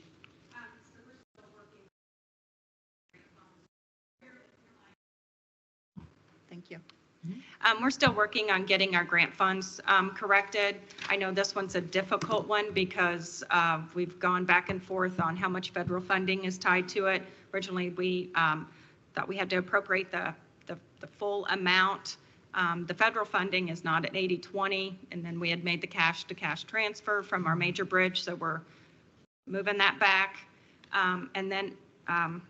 So yeah, that's this step of moving that back to its original source at a later time. I know the final numbers are not done yet with this project on what we will receive from NDOT. It does go to letting next week. And I know there was $1 million added in December to this project, so the numbers will change, but this will keep us going forward on getting it corrected. But it's just a changing by the day sometimes with these projects. Questions, comments from counselors? Hearing none. How about comments from the public? Please come forward. Raise your hand on Teams. Seeing none, we'll ask for a roll call vote. Counselor Wiltz, Yes. Counselor Munson, Yes. Counselor Deckard, Yes. Counselor Crossley, Yes. Counselor McKim, Yes. Counselor Hawk, Counselor Iverson. Yes. Motion passed unanimous. All right, that takes us to item E. Council, I move to approve the Highways request of de-appropriation in Fund 8169-0000 Fullerton Pike, Phase 3, in the amount of $12,466,791.42 in the services category. Second. Okay, Ms. Rich. Again, this funding has multiple funding sources, including major bridge fund, a major bridge bond, and then we also have federal dollars tied to this that I feel will change in the next upcoming weeks. So we're de-appropriating these amounts to get them back down to what the federal funding is at this point. Thank you. Questions, comments from councilors? Councilor Iverson. So related to Fullerton Pike Phase 3, I know one of the times that you came, I think it was in December, we had talked about doing some email blasts out to the public. And I know you've also launched an email for questions. How's that going, that communication to the public? So there hasn't been a whole lot right now because we don't have a lot to report until we open bids on January 18th. At that point, we'll know if the project is awardable, and that'll probably be more on Monroe County's decision on what we have allocated for that, since it's at this point, say 90% funded by local funds. So if it is awardable to a contractor, then we will start setting up to where we can address issues that the public might have, start giving them updates after we start working with a pre-construction meeting with the contractor that receives that award. Great. It was good to get out ahead of it. Yeah. Yeah. Other comments or questions from councilors? Seeing none, let's move to public comments on this item. Come forward or raise your hand on Teams. I have a public comment. Yes, Kathy Smith. I own 2 homes that back up to Fullerton Pike that I built a long time ago. I've been living there a long time, and I will tell you that it used to be a very, very dangerous intersection. We had people killed. We had a babysitter killed that came to babysit in our neighborhood. We've had lots of terrible car accidents back when it was 37. And I'm a bike rider. I love that's very important to me. It being safe to ride across 69 now and to go down to go to Kroger's has always been something very near and dear to my heart. So this is my project of the whole years I've lived here that I'm very, very excited about. And as I see it develop, yes, it's developed slowly because, I mean, there was quite a bit of infrastructure needed to be changed. But this will be a tremendous path when it is all finished, and I absolutely cannot wait. So thank you very much, Lisa, for all the hard work and for all the money that you guys have given into Fullerton Pike. It is really going to be a southern gateway to the town. I'm just so excited about it. All right, thank you very much, Auditor Smith. Other public comments? Once? All right, we'll move along then to a roll call vote. Counselor Wiltz, Yes. Counselor Iverson, Yes. Counselor Hawk, Yes. Counselor Deckard, Yes. Counselor Munson. Yes. Counselor Crossley, Yes. Counselor McKim. Yes. Motion passed unanimous. All right, thank you very much. Thank you, Ms. Rich. Thank you, Mr. Turner. Thanks for waiting. Let's go on to item number 10 with the clerk's office. Our clerk is here, Nicole Brown. Council, I move to approve the clerk's request to amend the 2024 salary ordinance in Fund 1215-0062 Election Fund Election Board, account line 17101, overtime range rate to $45.89 to $58.13. Second. With an effective date of December 3rd, 2023. Sorry. Second. And we've got a couple seconds, couple firsts. All right, got a motion. Clerk Brown, welcome. And we'd love to hear anything you have to share. Good evening, members of the council. Happy New Year. Congratulations, Mr. President.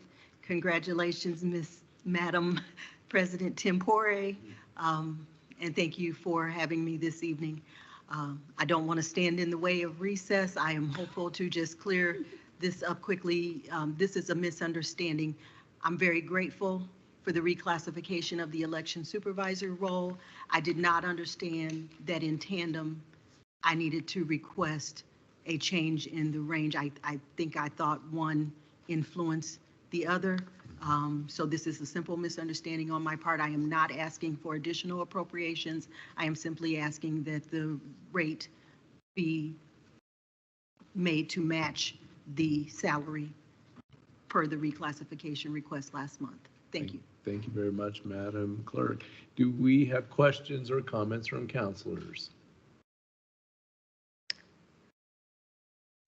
I do. Sure, go right ahead. So this, and I think I don't think it was just your mistake. I think we all sort of approved a higher compensation for this position, and it didn't occur to me that it would be accompanied by an overtime rate, which begs the question about the status of this position. So this position is currently non-exempt. Am I correct in that? And therefore qualifies for overtime, but we've placed that position's compensation at a level that's much higher and typically in line with a higher classification. I'm curious about the need perhaps to do an evaluation to see if that person is exempt or non-exempt. I've seen similar reclassifications where the person earns overtime, and since this one was not, I mean, you very generously increased the rate, and thank you very much, but compared to what is being asked of the person in that role, particularly this year, that overtime, at least with everything that we would ask, would put the incumbent closer to what they would kind of make, not in the same range, because project managers and people with project management experience make six-figure salaries. But this at least gives me a fighting chance to retain a person of talent and quality and have something to offer them for the increased work during the election cycles. Okay, Councilor McKim. I wanted to address Councilor Wilson's question directly, and that is that the position description has already been reviewed by WIS for exempt status. We passed that same position description without a single change in the word. All we did is we bumped the salary up. We didn't change so it's already been reviewed for exempt status, and it was found to be non-exempt. We passed that. All we did is tied the salary. We made it an SO and tied the salary to a higher position, but we didn't change the position description. So I think, if I may, Please. my thought on that then is to ask our attorney if there was a reason, if there's a reason that maybe the SO categorization compels us to look at it again. So Councilor McKim is correct in that we passed simultaneously at the December 12th a job description that was amended in October and classified the position as a Pat D. There is a process that WIS has where you can request a review of the position's exempt versus non-exempt status that is a little bit more detailed than what they went through with the job description. One of the things they will look at is what is the primary job duty within that job description. So what they'll do is like, what percentage of your time do you do this job duty? And then that can guide whether it's exempt or non-exempt. And I don't know that they did that detailed inquiry when it was a comment C, but it is possible to request them to do that. It's a fairly quick process because I know that it will take some cooperation from council office and the clerk's office. We just did this process with the jail's captains. It's literally a 2-page survey, and then if they have any follow-up questions, we just address them. But their follow-up questions was an email, so it was a fairly quick process to get them the information that they needed. Counselor McKim. But if we were to do that, there's no reason why we would need to postpone this particular action, is there? Correct. I think right now, because of the classification as a Pat D in the hire, we need to make the overtime range match. But you could do that and then also request the WIST exemption if that's the will of the council. Counselor Wiltz. I just want to indicate, I of course will support this. It does need to happen. And I should have said that before I asked my question, but my head gets ahead of me sometimes. I do think though, I mean, would your office be supportive of if, you know, of looking at this exempt, non-exempt issue? I cannot say that I have favorable hope, expectation, or anything that it would work out. What it feels like as I sit here and listen is that you give it with one hand, take away with the other. A person in that role is asked so much. It is already woefully underpaid compared to what we ask, which is why we haven't been able to get anybody who, once they read a job description, to want to take the role.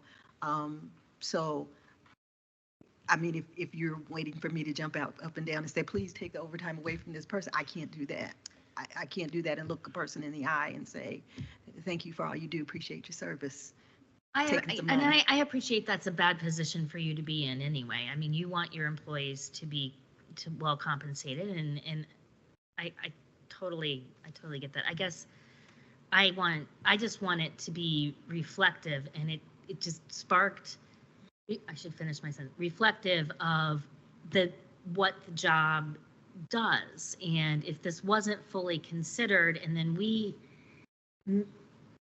elevated the compensation with the understanding that there's a lot more asked of this person than is typically found in the previous classification, you know, I am not an employment law expert by any means. I'm just thinking that, did we do the corollary examination of exempt, non-exempt? And it was brought up, you know, by looking at this agenda item. I'm not trying to upend the whole apple cart or make anyone upset, but, you know, overtime isn't a way to keep employees. That's not a good strategy. Paying right at a comparable rate is, right, and that's what I feel like we've tried to do as much as we can. So to me, that's a separate issue than is this an exempt position, and should we make sure that it doesn't qualify for one of the reasons under exemption? That's Counselor Hawk. Yes, I might have missed it, but at one point you were short a chief deputy. Are you still short a chief deputy? Yes. Did you say yes? Yes. Okay, here's what, well, I bet you say, why has that got to do with this? Of course it has something to do with this. Because if you have a chief deputy, the chief deputy is doing a lot of this work and will cut down on some of this overtime, or that's the way it should work. mm-hmm. So I'm just trying to figure out why we don't have a chief deputy to step in there and reduce the amount of overtime, because the chief deputy makes 90% of the elected official's salary. Now, in most counties, that's 75%. We made an error, I believe, to have ever taken it 90%, but that's where we are. That position, I would think, and also up to the elected official whether or not to fill it, but it's also up to us whether or not we want to keep paying overtime because it's not filled. I am working to fill that role, ma'am. But more is also asked. And will that, at that point, then really go in and do a lot of this work for the election? I don't know that I would use the term a lot. It's significant, yes. It's all hands on deck during elections.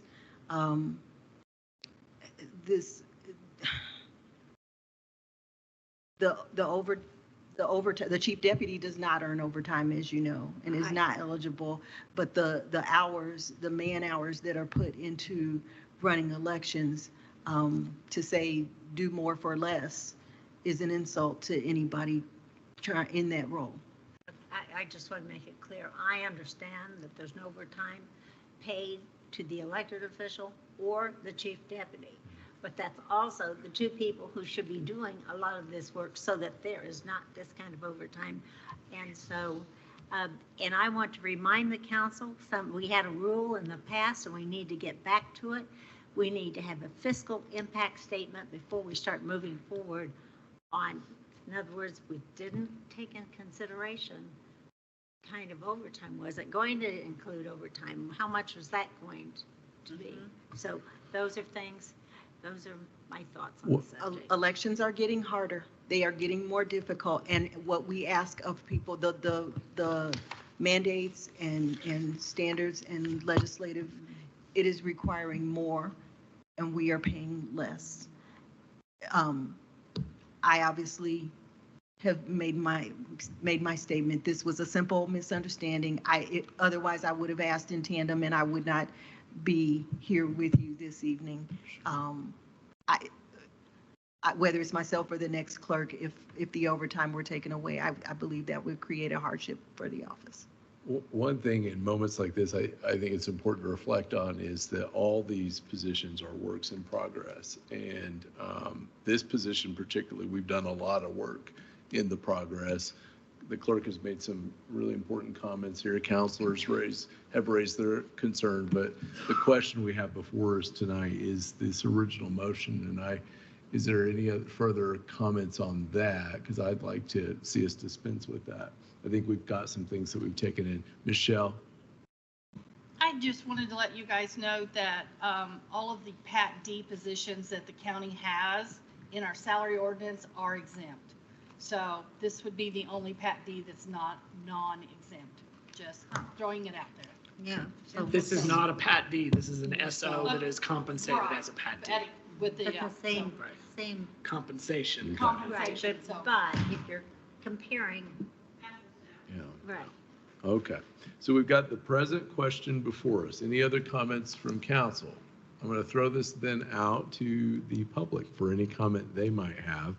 Raise your hand on Teams or come forward in the Nat U Hill room. Seeing none, we'll go ahead to a roll call vote.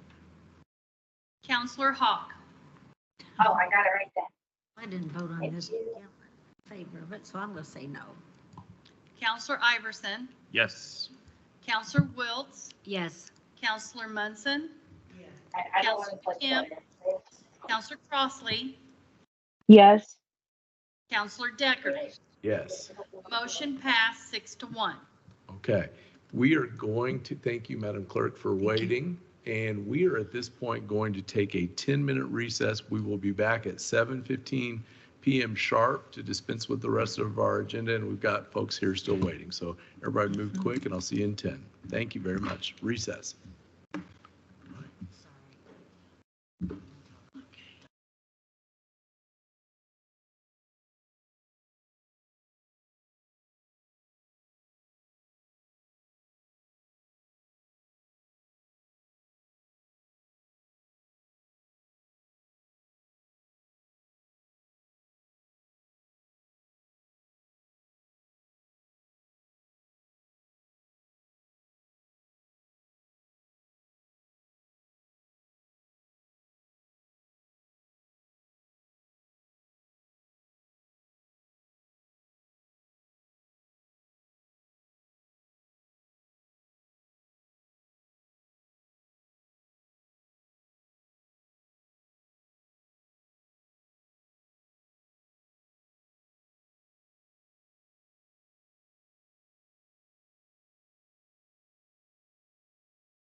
All right, I'm going to call us back to order so we can resume our agenda. We are at item 11, bad English, 11, with the Health Department, Ms. Kelly, who's graciously waited here a long time tonight.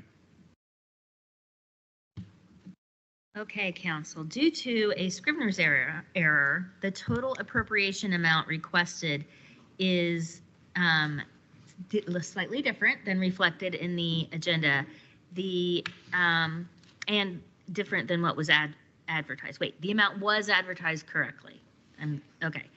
$58,484.01 is what it should be. So I move to approve the Health Department's request for additional appropriations in Fund 1161-0000, Local Public Health Services, in the amount of $21,179.03 in the personnel category, $5,303.98 in the supplies category, and $32,000 in the services category, for a total appropriation of $58,484.01.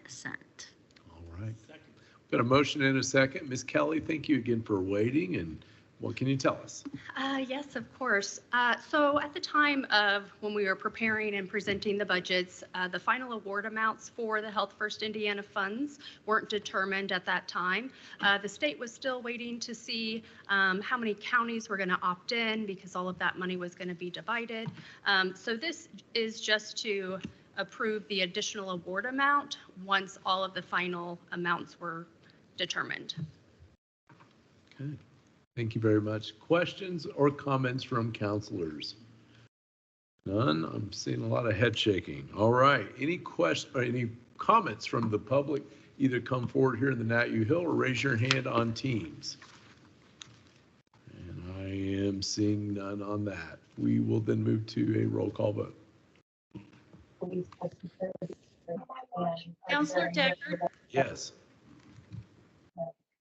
Counselor Munson, Counselor Crossley, Yes.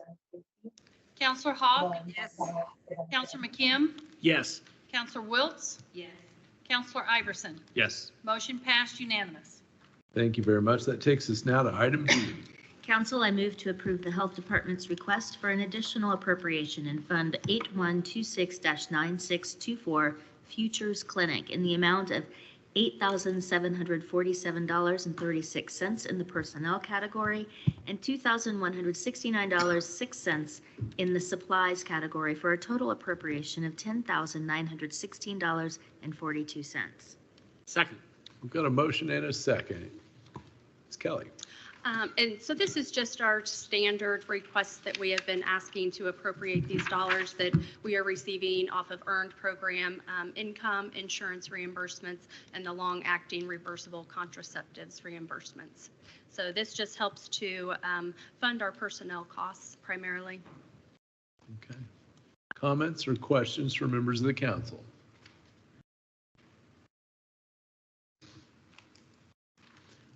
I am not seeing any, so we will move to public comments. If you have a public comment, please raise your hand on Teams or come forward in the Nat U Hill. All right, I'm not seeing any, so we will go ahead and ask for a roll call vote.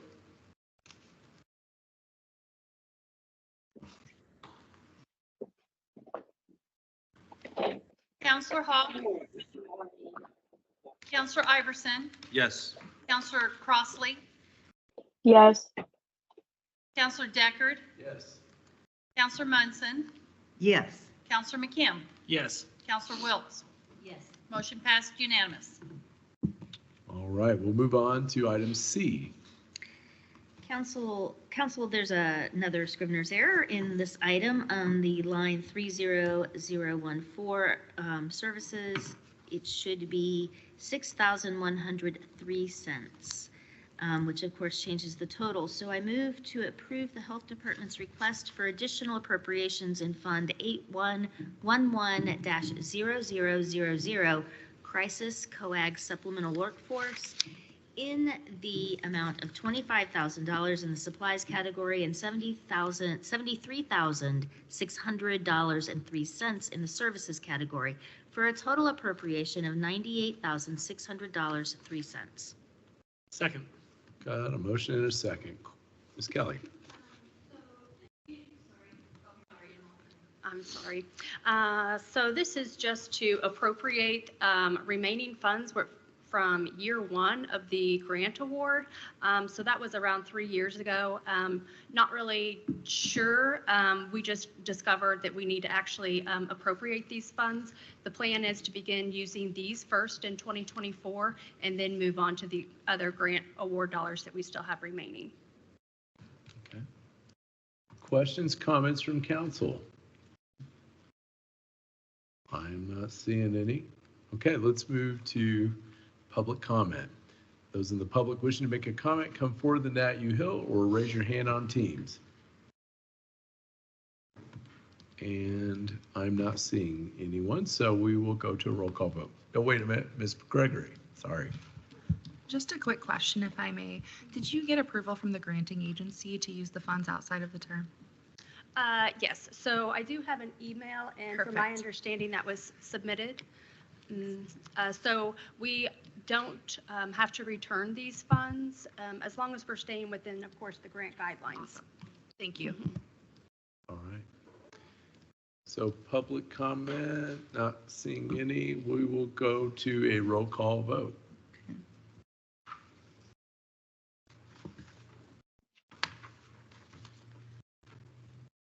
Counselor Crossley, Yes.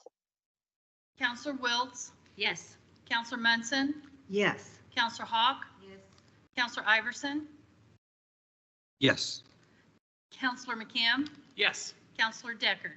Yes. Motion passed unanimous. Thank you. Thank you for Thank you. wading through all of this. We appreciate it so much. Have a good night, Ms. Kelly.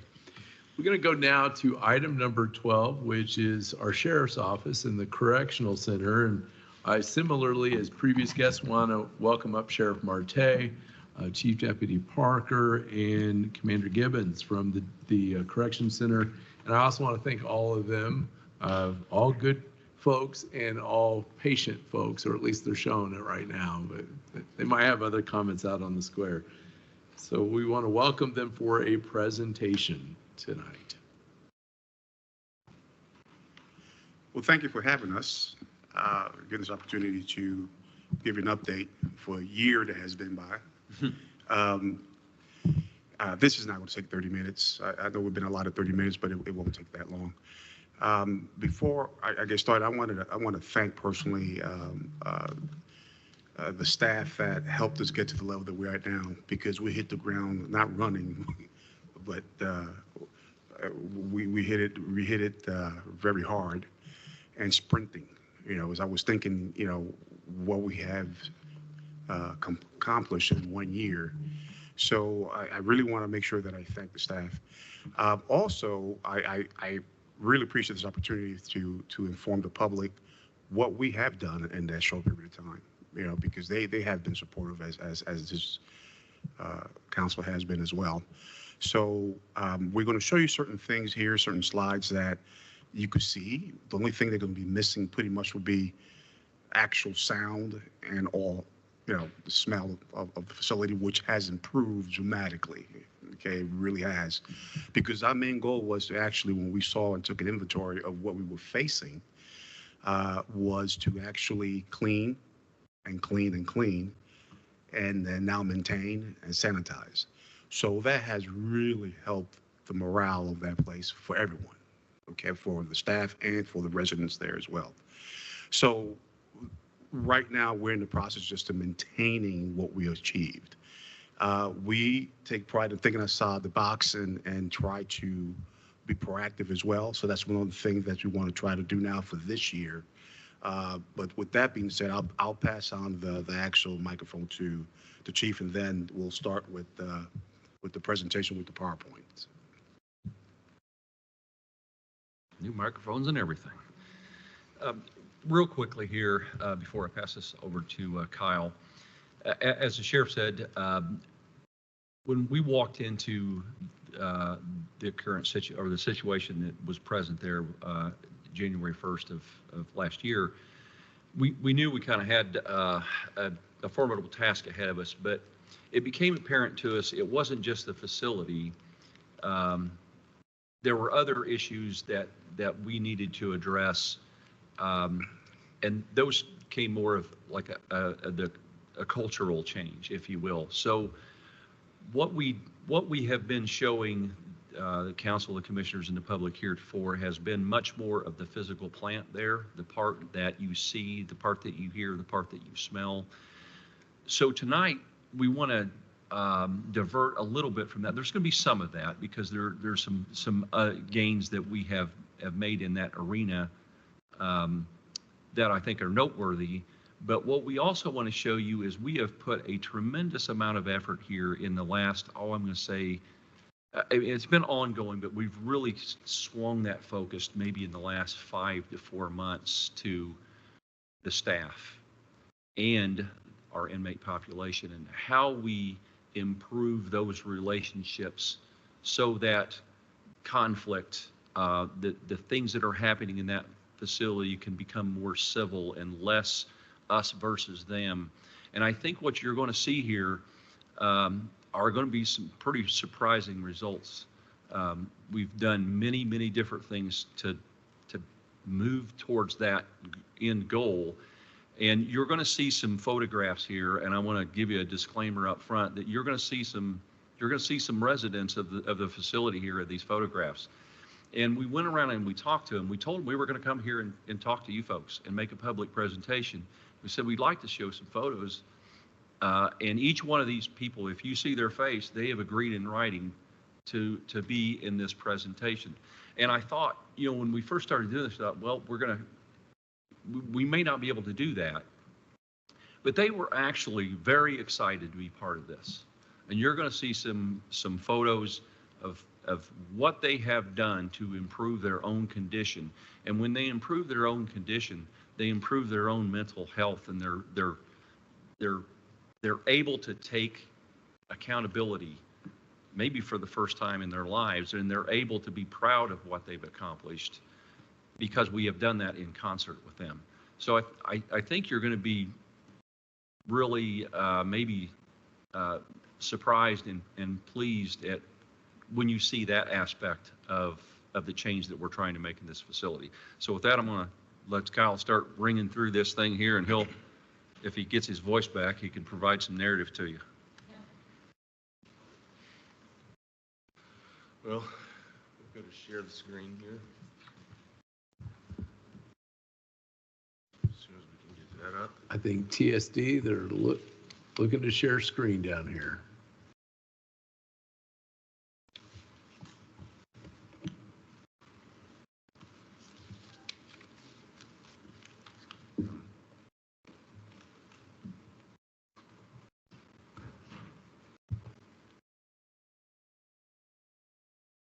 Supposed to prompt.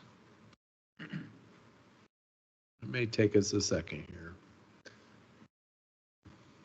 These are important things to see that we're going to see. I had a chance to look at these earlier with a few other counselors.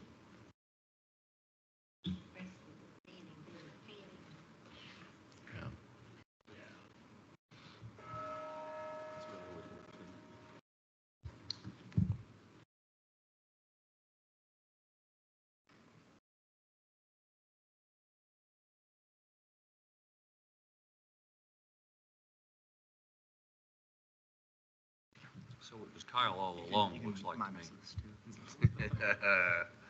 me. I was misled.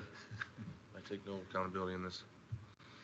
All right, what we want to do first here, and move into the first slide, if it lets me, there he goes, is really give Adam Long some public recognition, a local artist.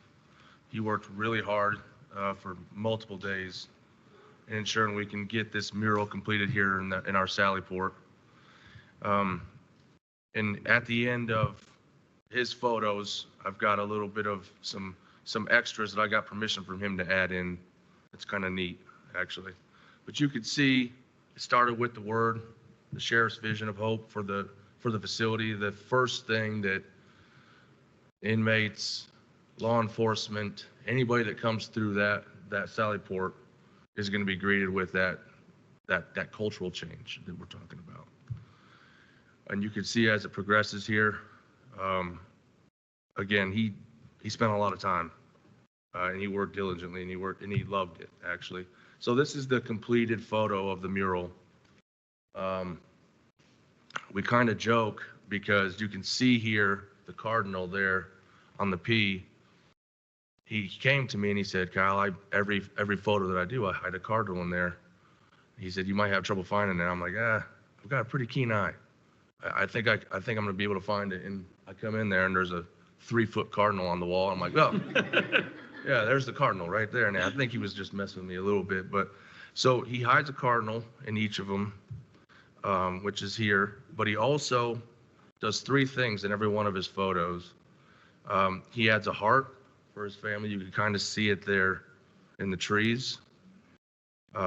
He adds his daughter's initials. You can kind of see it there, the LML. And that, again, that cardinal. So it's kind of neat to see him do that. You look at other photos or murals that he's done in the community, you can kind of see the same thing if you stop and look. And it was nice to get somebody really embedded in the community to do that for us. So respect, shout out to Mr. Long. We appreciate it. I know that the sheriff especially talks about it often.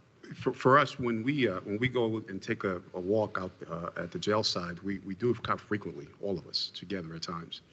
And, when you see people at the very lowest and they need something, we just don't know what it is at that given time. So we put our heads together. We thought, hey, as soon as they walk into that establishment, let's try to change, plant a little seed and change the way they see certain things, So we made the Sally Port a whole lot brighter. And with that word right there, hopefully, we can give some people some hope and start the process to help them where we can. So that was the thought process behind that. We wanted to we talked to the commissioners about the roof in one of our previous updates. We wanted to give you guys an update. This is kind of what we were faced with. I know that Ms. Crossley talks to us quite often about how that was going, and she stayed in tune with that. It's looking completely different now, as you can see. They did excellent work. It's well maintained. We've not had any issues so far. Hopefully, at least in terms of the roof leaks, that's been remedied. Yeah, that's been quite a uphill for us on that. But I have to say, the commissioners did push on this as well to try to get this accomplished. And so we've got some before and after photos, really just speaking to what the sheriff was talking about earlier on. Just the difference in the facility itself. You can kind of see in this photo specifically just how dark it was. And when you don't have sunlight, especially on the first floor there on the interior of the building, that changes everything. That changes the mentality of the people that are housed there, mentality of the people that are working there, mentality of the program people that come in and work with our inmate population. So it's well, no pun intended, it's night and day from where we came from and where we're looking to continue to go. Again, some more photos here of the living arrangements. Now, in here, this is another thing the commissioners worked with us on. This is a photo of the downstairs control room. This is all the insides of how we operate our computer systems. So when we took this apart, when we started moving things around so that we can just improve the space itself to operate a little bit easier, we actually found a dead mouse in here. We found, you can kind of see that green extension cord. TSD didn't even know this existed because they did not put it in. That was a random extension cord ran to another outlet, which is obviously an issue when it's all covered by dust and dander and all of those things. So when we showed the commissioners this picture, they worked pretty quick and ensure we got that fixed up. So another kudos to them. This photo here, well, when the sheriff, when we came in early January, and we talked about how quickly we needed to move in sanitizing the facility, anytime that we moved something in our facility, this is what we found underneath. And as you know, in your homes, you would never let it get to this. And again, we didn't have the chance to sit back and wait to get it done. When we started unearthing this and seeing these things, we knew we had to move a little bit faster. So This, just to put that in perspective, that's where a shelf sat. So if you imagine there was a box shelf there, and we all do spring cleaning in our residences. Well, I think you can look at that and try to figure out when the last time spring cleaning was done. But of all the photographs here, it's become my favorite because it just it kind of personifies the state of that entire facility. Because how does that happen where you've got something sitting there and we leave that to that extent, where 30 years goes by before someone thinks about moving and doing some cleanup there? Because all of that stuff there, there's dust in there. You just look through that photograph and figure things out. But as air moves, so does this stuff. And when you talk about, we've got an outdated air system there. We all know that. But when you add to it with that type of thing, it just continues to decrease the quality of air there. So it's a perspective photo for me. the nice thing about stuff like this actually is staff, the inmate population, all of us, we see that and we're excited about doing that little bit of extra and keeping it up. So there is some benefits to some of the stuff that we've had to go through in terms of, building and growing as a team. And I'm not just talking about our staff, I'm talking about everybody that's inside that facility. This photo here is the ceiling in the inmate worker dorm. We had some issues with, we recalled this in our January PowerPoint. ASI and the commissioners have, I believe we found a remedy to this. We simply put this in here as really just an appreciation to the commissioners for continuing to move forward and helping us remedy some of these issues. Here is one of our conventional ovens. I'll bounce back and forth here. It's a dual oven. One is a steamer and one is a standard conventional oven. We typically use those for larger meals, and when you have 240 inmates, every meal's large. But for a month now, well, around Thanksgiving actually is when that went out, conveniently enough. Around Thanksgiving, this top portion, it went out. And as soon as I brought that, I made contact with Miss Purdy. As soon as I contacted her, she was already give me a quote. Let us look at how much it's going to cost, how quickly we can do it. So it's another thing that we had an issue with that we believe is in the process of being resolved as well. This dryer is one of our dryers that have been down for years. I don't remember how many years it is now, but this is one of the dryers that was directly underneath the roof leak that we could not fix or replace because we didn't want it to just be ruined. This is another thing that I spoke to Ms. Purdy about, and she was working on ensuring that I get a quote and everything to get that fixed. These are some photos of the facility itself. There is no side-by-side comparison specifically here, but you can kind of see where we're going. We're ensuring that not only is it sanitized and cleaned up, but that sheen that you see on the floor allows us to sweep and mop that routinely, literally 15 to 20 times a day. We have inmate workers that work on this is our 4th floor. They are nonstop cleaning. They're continuously moving, wiping down handles. They're replenishing toilet paper and paper towel and ensuring that we can operate a certain way. And when you have a clean facility, it's much easier to keep it up. So.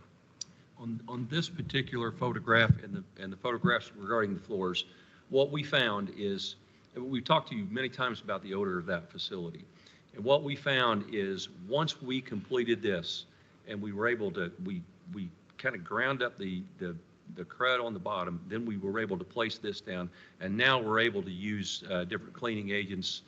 The smell of that facility over about a 3-month period of time has completely changed. That odor that hits you in the face when you walked in the door is no longer present. So we're going to continue moving through the blocks now with this same mentality, and we're really hoping that we're never going to get the hospital level. We're not kidding ourselves there, but we're really hoping that as we continue this, we're going to continue to improve that quality of air here that everybody's subject to when they're working there and living there. Again, here's some more photos. These are the long hallways at the facility. This is, you can see if you look closely that window. This is one of our mental health areas that has 24-hour surveillance. These are people that are experiencing some altered mental status type of things that we need to keep a close eye on for their safety. And you can kind of see how quickly, regardless of what you're trying to do, some people are just experiencing these events, and you have to work with them and help them through it and work through it together. But a former inmate that's no longer with us now shattered that window. And when stuff like that happens, it slows down the entire process of the facility. It takes away one of the very few cells that we have where we have that direct line supervision from that surveillance camera. So when we have ASI working closely with us and getting that window changed out very quick, and with the help of the commissioners, these are the things that we have to work in close conjunction daily. So you can kind of see all the work that we put in to clean it up and to sanitize it, but just simply a window get broke out stopped everything. And Monroe County does a good job of not only talking about trying to move forward but making us move forward. I think we had some issues at first, and that was kind of the reason we wanted to put this PowerPoint together, to show appreciation to the council and to the commissioners, and just give an update that, we're working behind the scenes too, and we appreciate the support for sure. These are some more photos of that area. This is a new camera system. It's not a system, it's a new screen so that we can monitor these cells in the intake area, in the processing area. This allows us to do 3 things. We have an elevated platform now in our processing area, and this television is right in front of our officers as they sit there. So the elevator platforms allows us to see directly into the cells, to see on the camera in those cells, but also it gives us that physical inmate count check every hour. So we now have 3 lines of supervision, where before we only had 1. And again, TSD worked very quickly with us, getting that up and together. It's allowed us to ensure the safety and security of the facility in a more proactive manner. This is our evaluation room. Losing my voice. Every inmate that comes into the facility, they go through a medical and a mental health evaluation. This helps us chart their progress throughout the facility to always ensure that we're putting them in the best position to be successful. This exposes them to programs that they might want to take part in. This ensures that we get their medication correct. This really just gives us, literally, you sit down across the table from somebody and be like, who are you? Well, how can we help you through this facility, rather than just moving bodies through the system? Just as a note on that too, prior to us repurposing that room, that was done in the hallways. So there was a table or 2 chairs set on one of those hallways, people walking by one of those hallways that you saw, and that's where they did those. Now we've got this, we've repurposed this room. You can see the softer colors there, some comfortable chairs, and they're able to sit down at the table right across from them and have a conversation And that can go on now for, an extended period of time, uninterrupted. They're able to close the door. We always got a guard posted outside in case something happens. But that, as far as the mental health part of that goes, that's been a very, very big step for us to be able to have more one-on-one attention with the folks. They're able to look directly in the eye and not have all these distractions of people walking by and things. That's what I'm referring to, where we want to be proactive and think outside the box. That was part of it right there. It's crucial that people feel comfortable to talk to you. In the hallway, you just can't do that. So when we put our minds together and Kyle came and said, hey, what do you think about this? I'm thinking, that's great. That's a great idea. Let's move forward. This photo is our locker area. This is really for some programs, for anybody that's coming into our facility, this is their first impression. And the importance of this locker room area is this is where we secure all our valuables, our firearms, all the things that you cannot bring into a facility. This allowed us to track a new key system, which we didn't have before. Just to really, it's another step that we took to ensure the safety and security of the facility itself. These are the flower boxes that we met with the commissioners on. We wanted to make sure you guys got an in-depth look at it. So these boxes we purchased, and when we got there, one of the first things that the sheriff talked about was programs. What are we exposing our inmates to? And as the facility itself is predominantly made up of male inmates. Right now, we only have 33 females, and we have 220 inmates total in person in custody. So a lot of our inmate worker staff is made up of males because that's just how we open up those beds throughout the facility.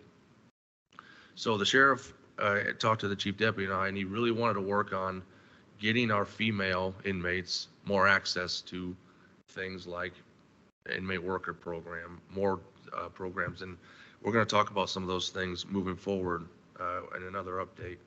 But you can see that the male inmate workers were excited to work and put something together so that the female inmate workers would have an opportunity to have access to something like that.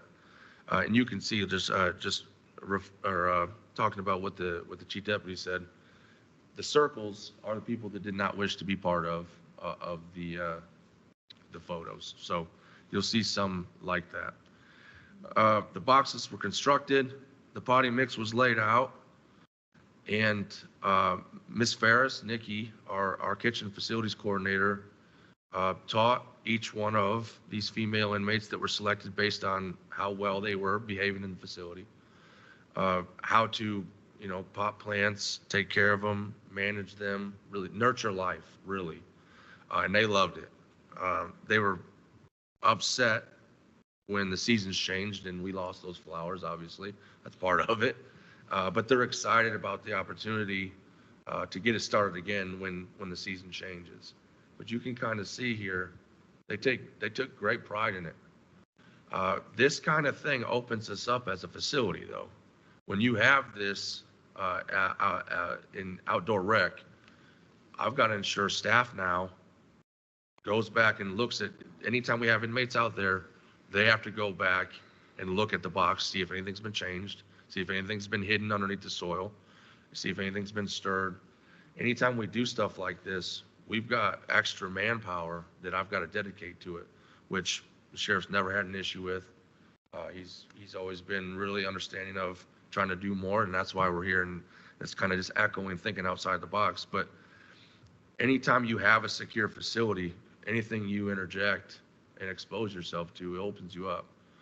So we have done in a short time a lot trying to improve not only the staff's well-being and how they go through the facility, but the inmate workers and the inmates themselves as well. This mural is something that the male inmates did at the beginning of the season. And you can kind of see the end product here. But they we gave them liberty for the most part. There were a couple of things that they wanted to draw up there that we had to nix and say no. Yeah, it's not going to happen. Sorry. Guys. Yeah. But you could kind of see, I mean, they taped it off. They took great pride in kind of giving their personality to it. And I thought it was pretty cool, and it looks nice at the end result. Here, we wanted to touch real quick on some of the stuff that we've collected, but also open it up to the public and make sure they understand that we're always open to donations. So anytime that, for instance, today, an inmate left this facility, he was booked into our facility early summer. He had literally a tank top and some shorts, and it's not warm out right now. So he came to us after he'd seen, or somebody told him in one of our prior presentations, that we give those things to inmates when they leave the facility. So as he was getting ready to leave, I was going through on account, and he contacted me himself and said, "Hey, I heard that you offered those things. This is what I have when I came in." And today he left with a jacket, pants, scarf, gloves, shoes. And I think that's awesome, actually, as a human, being able to make sure that another human that's going out, that's been incarcerated, that has really sometimes they don't have an idea of what they're going out into. At least he's not going to be freezing. And that came to light to us and from the public. I mean, the public kept telling us, you're releasing people that have no shoes in the wintertime. And I'm thinking, if that's true, we're changing that. But the public is being very supportive of donating, and we definitely could use some more donations because the word that is getting out, and we are providing more clothing upon their release. However, we can't make them take it sometimes. Sometimes we get turned down, so I want the public to be aware of that as well. But we do have it, we have it organized, and we will provide it. Going to some of the clothes here. We've got shoes, dresses, pants, shorts, undergarments, sweaters. We really have the gauntlet of everything you need. And really, I can with the sheriff. The other day, an inmate absolutely refused, and it was snowing. And he went out in a tank top and sandals, actually, and his underwear. So we could try, but some people are just happy to get out, and they don't want to talk to us anymore because it's in jail. But so here, this is part of a program that we introduced in trying to in really just trying to show our appreciation, I guess, to be blunt, for the work that people do at our facility. I've got two different photos here, but the importance of it is we have our inmate worker population that we do a lot to make sure they understand that we appreciate they're working for free, they're working of their own free will, but we still appreciate the fact that they cook, clean, launder. They work hard. We offer them programs, and we do certain things to make sure they know we appreciate them, but we also try to do stuff like this. But also what we did, and you could see the guys here. These are not our inmate workers. These are general population inmates. I went through each block and said, I need 2 or 3 guys to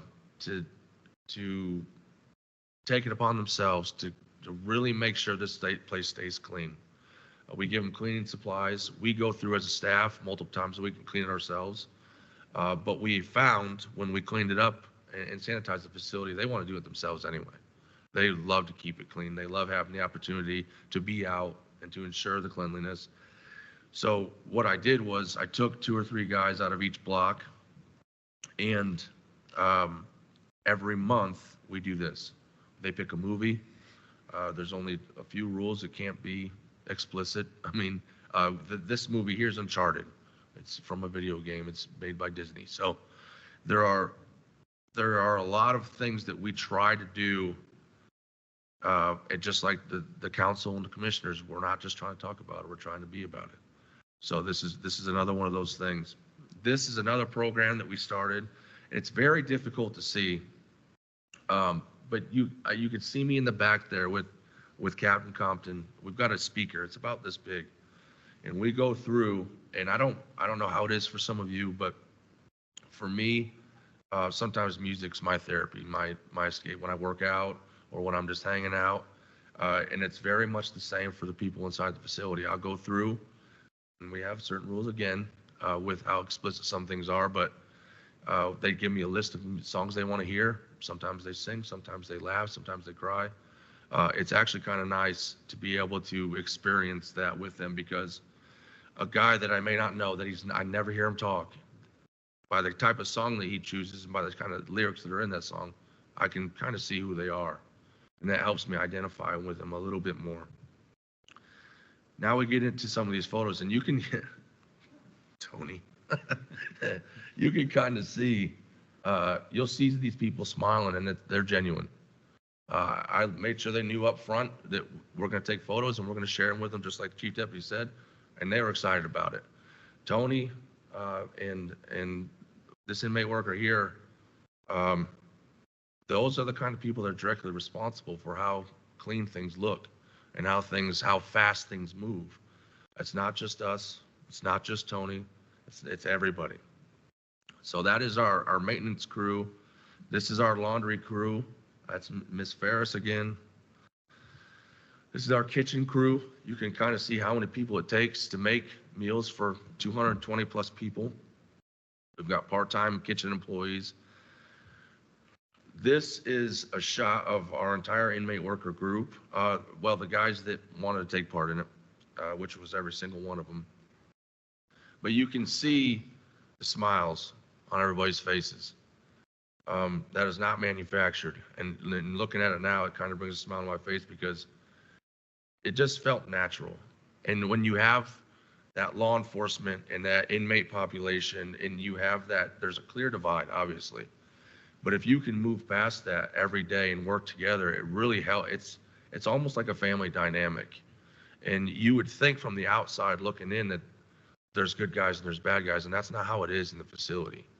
And that's not the culture that the sheriff's trying to bring to the facility. And he made that very clear. And we, at the very beginning, we moved quick, and you could see it just in the smile on everybody's faces. Then the last photo, the sheriff is, he always talks about the staff of the jail staff as the boldest. From his time at Rikers Island, he understands what it takes to work inside a secure facility. But really, we're showing you guys this photo because for you guys and the public, these are the faces of the people that are working behind the scenes. We come here and we talk about the things that we want to do, and we talk about how the sheriff's vision is that and this and how fast we're moving, but these are the people that make it happen, literally on a daily basis. It's a 24-hour facility.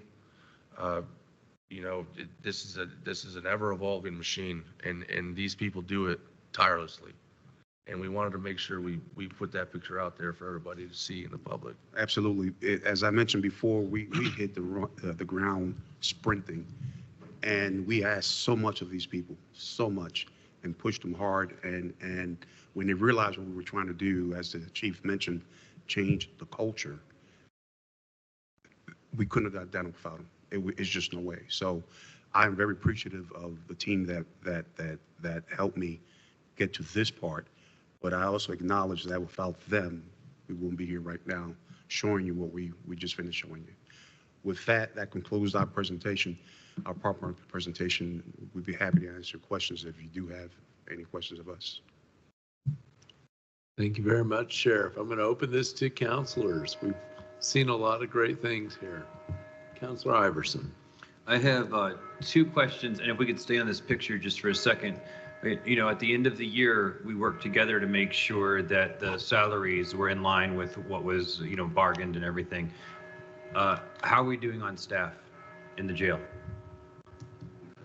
Right now, we're fully staffed. Seriously? Somebody said something today.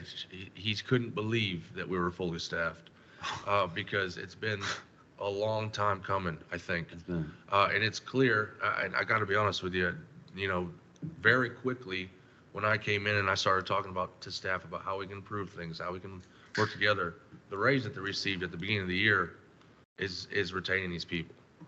Us coming in and cleaning things is retaining these people. Everything that we're doing at every level is what's making these people want to stay here and work for us. They're proud, and they can pay their bills. So that's a huge plus at any job, obviously. And I believe Kyle mentioned before that some people that have left, some of them have come Prior back. to our arrival, yep. Let me add just a little bit of that. Not only are we fully staffed, we have been for, a couple months now. We've got a waiting list. So We're it's maxed out on yeah, part-time as well. Yeah, we've got part-time employees. So from what we walked into, I think with 14 vacancies maybe, to where we're sitting now, where we can look down and go, okay, we've got people waiting in the wings if something happens, and it does. But we've held that. It's not so much getting there; it's are you able to maintain it, and that's the important part. And we're going on to about 2 months now being fully staffed with a waiting list, so that's huge. And part of that is when we talk about retaining employees, if you're running a good jail, a proper jail with good training, and quality employees, law enforcement agencies are going to hire them. We've had 6 people get hired by law enforcement agencies just since January. And some of that goes to show that even before our arrival, the work that the Monroe County, Sheriff's Office was in conjunction with council and the commissioners, that it's clear that we've got quality employees coming out of here. And these people want to stay. I've got 3 people now that have turned down law enforcement positions to stay in the jail, and that does not happen in jails. I want to add one other thing too, because it falls right in line with what Councilor Iverson said. If you remember when we came earlier last year, we were having trouble getting off the launch pad. And we came to this body and we talked to you about that. And I'm going to say this, and it'll sound like I'm maybe sucking up to you a little bit, but this is a true statement. That additional appropriation that you all allowed us to partake in got us off the launch pad. And once we were able to get off the launch pad, it rolled. So, people have asked me, there's several reasons, and 7 of them are sitting right here, because that's what got us off the launch pad. And I can't say that enough, because we were able to get the equipment. We got rolling on that. We were able to put together the inmate crews that you see here. We got our maintenance guy. And once we got those resources, we couldn't even put together an inmate worker crew because we didn't have the equipment. We didn't have the equipment because we didn't have the money. We didn't have the maintenance guy to run them. So all of it, it was all kind of waiting in line. And once we did that, it's been, I wouldn't say smooth sailing, but it's been open water sailing. We've run into a few storms here, but that's going to happen. But that's what we're for. But I can't express our appreciation to you enough for loading us up with some rocket fuel and letting us get off the pad. So good, thank you. Other councilors, comments, questions? Councilor Munson. So I would like to comment that I've appreciated working with you over some challenging times at the beginning of last year, and seeing the incredible progress that you have made and the change in culture, I don't know what else to call it, that has taken place in your department. And I know it is the change in leadership. And so it takes all of us working together to get results. And I want to thank you for all that you've been doing in this last year. It's a big achievement, and it's great that you are showing Monroe County residents what you have accomplished. And this is their jail, and they can be proud of you all and of what you have done. So thank you. Thank you. Thank you, Councilor Munson. Councilor Crossley. Oh, can you hear me okay? We can. Okay, yay. Um, so I just wanted to echo what Councilor Munson said as one of the liaisons for the jail, and or now former liaison for the jail and the sheriff's office. I just want to say what a difference a year makes. So almost a year ago, you made your presentation, and I remember Chief Deputy Parker going through and having a bag full of unknowns that was presented to us. And from there, that opened the Pandora's box to what had been lacking and what can be improved. And I know the sheriff really, really invested his time and efforts, as well as his rest of his administration, to continue to move and push and prod even others when sometimes it just seems really difficult. And so it's all about us working together, being more collaborative together. I've met so many constituents and just people out and about, whether I'm at a basketball game or just out and about, that say, you know, my stance on jail and incarceration. However, I will tell you, people that I know that have been in and have come out have said that there is a culture change and in that jail. And when you have people that I talk to who really are, you know, have really hard feelings about incarceration and whatnot, say something on a positive note, that just makes me feel good. And that makes us feel good and should feel good as a county. So I just wanted to say I appreciate the efforts of Sheriff Marte, Chief Deputy Parker, and Jail Commander Gibbons for all the things that they do and their administration as well. And it is amazing to hear that you are fully staffed for 2 months and you have a waiting list. Obviously, the work of the council and trying to make sure that we pay our employees something that is a livable wage where people can actually stay. And to hear that they are staying on just makes me feel really good to hear this story. So thank you, thank you, thank you. And I want to continue to see the work and especially programming efforts, especially when it comes to females. I'd love to see more programming for the female inmates. I know there's a less population of that, but anything that we can continue to do and help, I would love to see how we can make that happen. So thank you again for your positive presentation today. Thank you. Thank you. Well said, Councilor Crossley. Other questions or comments? Councilor Hawk. I just wanted to say thank you so much for taking my calls, listening to anything I might want to suggest and see if we can put any of it together. I just love having been just a part of watching how you've grown and changed the culture there. And I look forward to working with you in this year because I turned arms and said, I want to be one of the liaisons to the sheriff and jail. So, I mean, thank you so much. Appreciate you. Thank you. Thank you. I think I sum all this up. It's been said well by counselors, but you know, I have watched federal government, state government, local government nearly all my life. I don't think I've seen anything move that quick and that boldly in my career. I'm just blown away by that, and you can feel and hear the organizational culture changes. I mean, if you paid actors to put that together, you couldn't hear it clearer than what this does. And I want to commend you on that. And it's good to see. I literally, as you were talking, I was doing the month countdown, going, holy moly, and that's awesome. And this being a full jail staff, that's something like us we need to hear, because that is. When we did those really late December deliberations, we heard a lot of thoughts about we're close, not close, and it looks, well, somebody did something, and sometimes that's victory enough.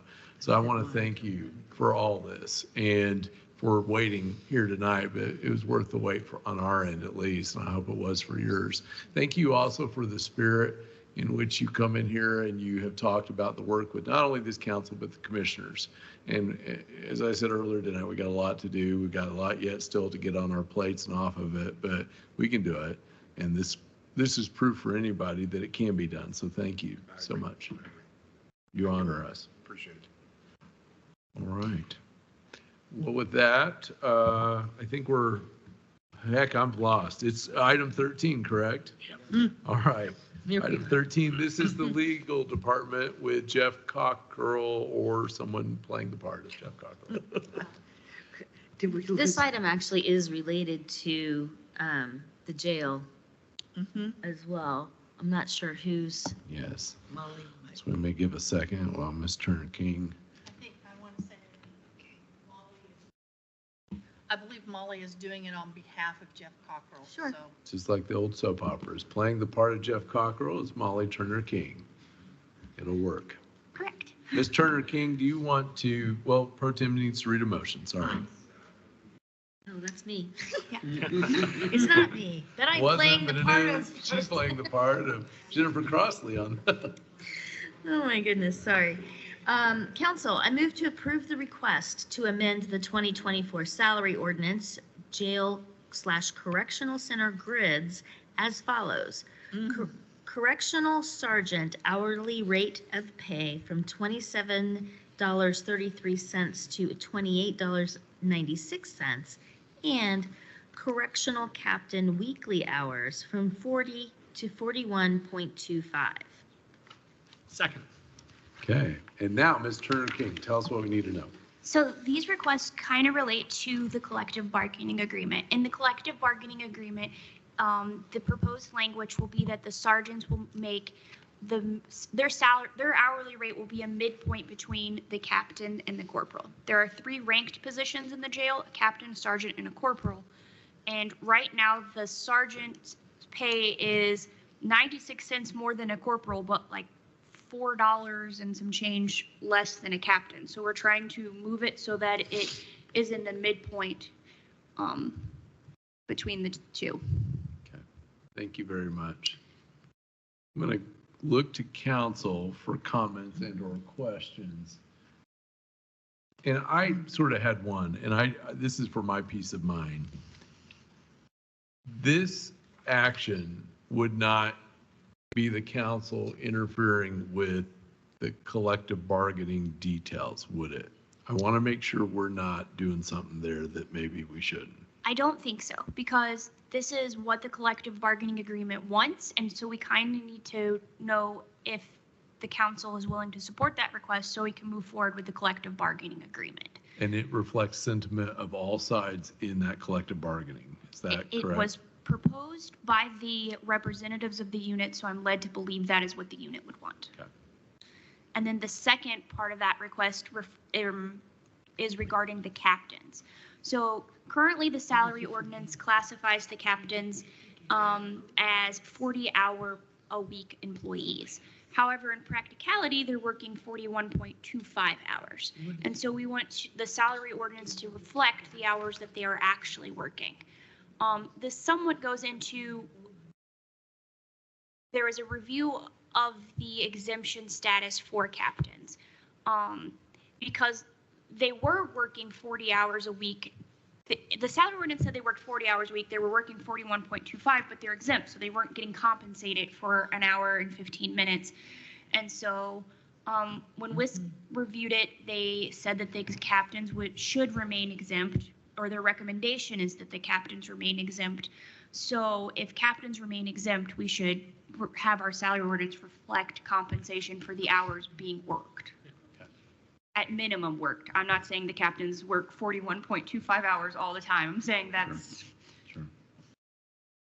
the expectation at least. Okay, thank you. Thanks for answering my questions. Other counselors, comments, questions? Counselor Hawk? Right, I spoke with Ms. King about this earlier today, and so Okay. All right. I'm going to send it now to the public. Any comments from the public on the item? You can come forward in the Nat U Hill or raise your hand on Teams. Seeing none, we will move to a roll call vote.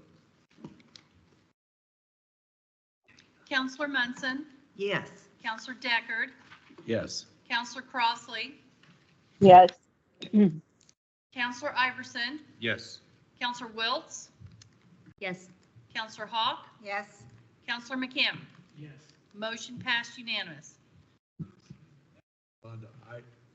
Now we'll move on to item B. Council, I move to open for discussion the request to remove the cap of 20 years on the jail's annual increase for full years of service. Second. Got a motion and a second, and Ms. Turner King, can you speak to this?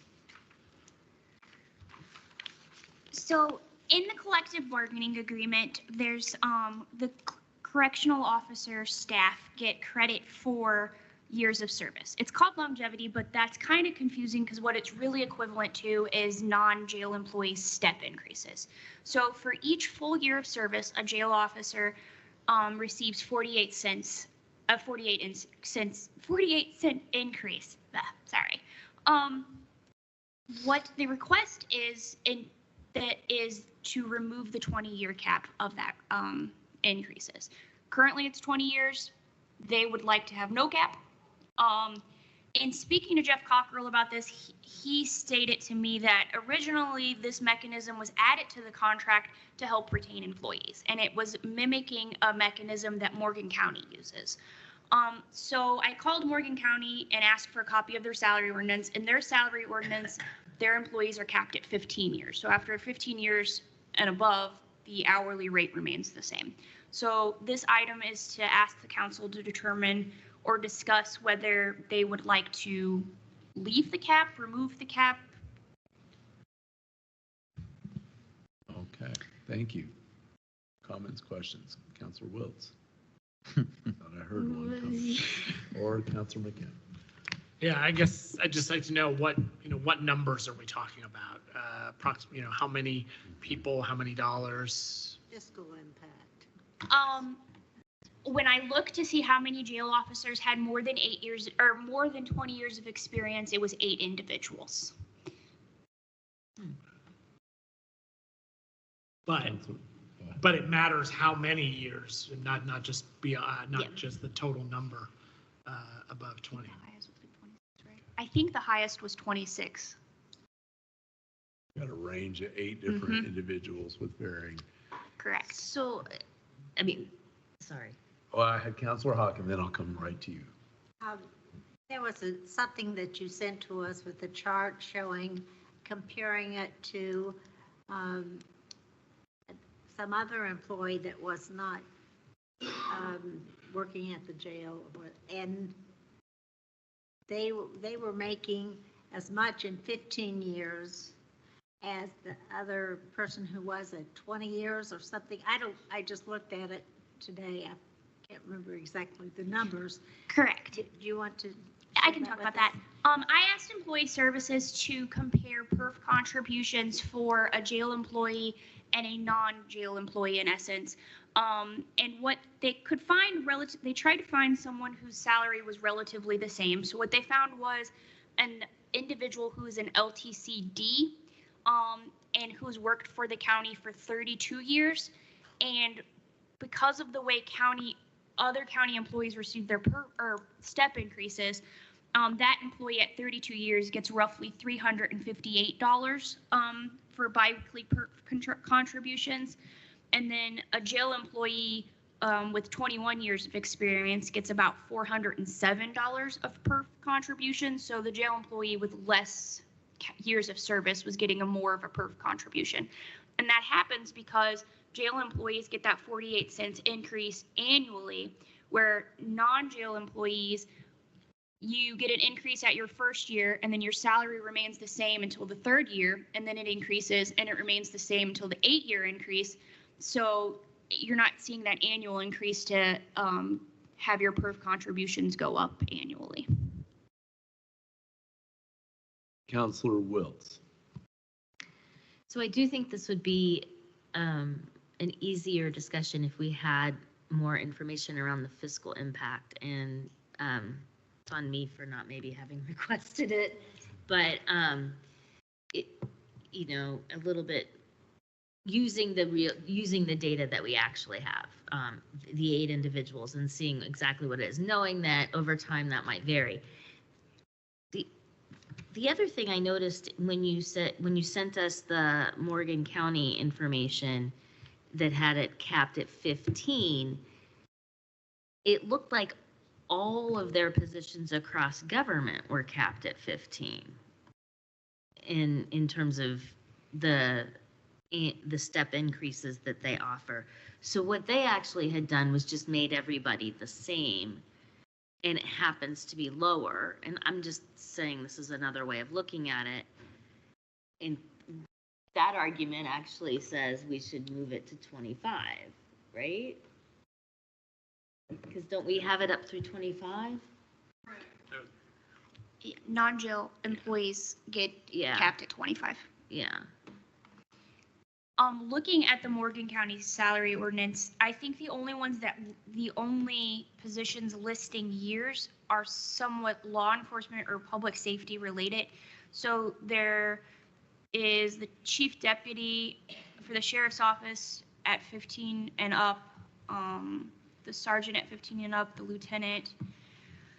Then you go to the jail and it lists a 15-year cap. Dispatchers are listed as a 15 cap. So it seems like the 15-year cap and at least the Morgan County salary ordinance is somewhat public safety related. But I don't know their logic or if that's really what they did. It's just looking at it. That's what it seems like. All right, Counselor Iverson. So the way I'm thinking about this is the conversation we had at the very end of the presentation where the comment was made by the jail staff that hiring is somewhat the easier nut to crack and the retention is the hardest. And so when I was first thinking about this, I was thinking, well, why don't we add another number in there instead of 20 years? Why don't we put another different number in there to help with retention?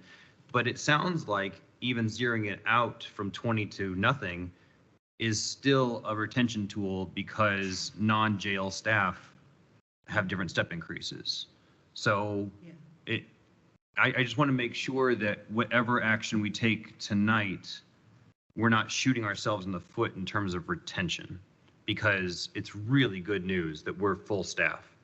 And I'd like to keep those folks as long as possible. So I think what I'm trying to say in a roundabout way is I agree with Councilmember Wiltz is I also want more information about, you know, what do we think, or maybe we don't have this data yet, of where are we needing retention incentives? Those are my thoughts. Counselor McKim. So, you know, I was just mulling over Councilor Wiltz's comment about how this really means we should probably increase the cap to 25 years. But I think that's exactly why that comparison with the LTC was really valuable, because it shows that the corrections officers already get, because they get that bump every year rather than in 3 years, 8 years, whatever, because they get it every year, they actually wind up getting even more than than other county employees, despite the fact that other county employees have that last bump at 25. So I'm kind of struggling with that. I mean, I feel like it's already a pretty strong and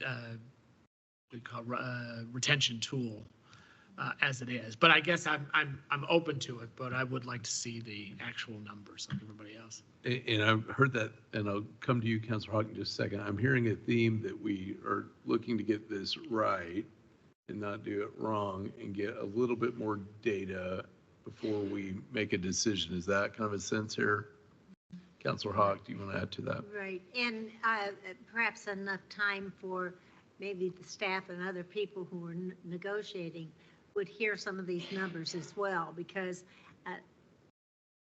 it appeared that they thought that there were people that were asking for this, thought that that's what was happening in Morgan County, so they wanted what was going on in Morgan County, and it appears that's not the case. And if they saw that another employee who wasn't a jail staff employee had to work a lot more years and not make as much money in total because of the way it's increased. So I'm just thinking more time needs to be looked at, more eyes look at it, and. Sure. Chief Deputy Parker, you want to add to this discussion?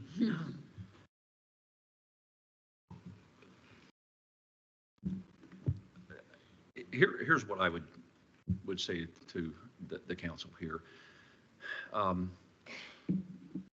We have a wonderful crew working at that facility. I think we've demonstrated that this evening.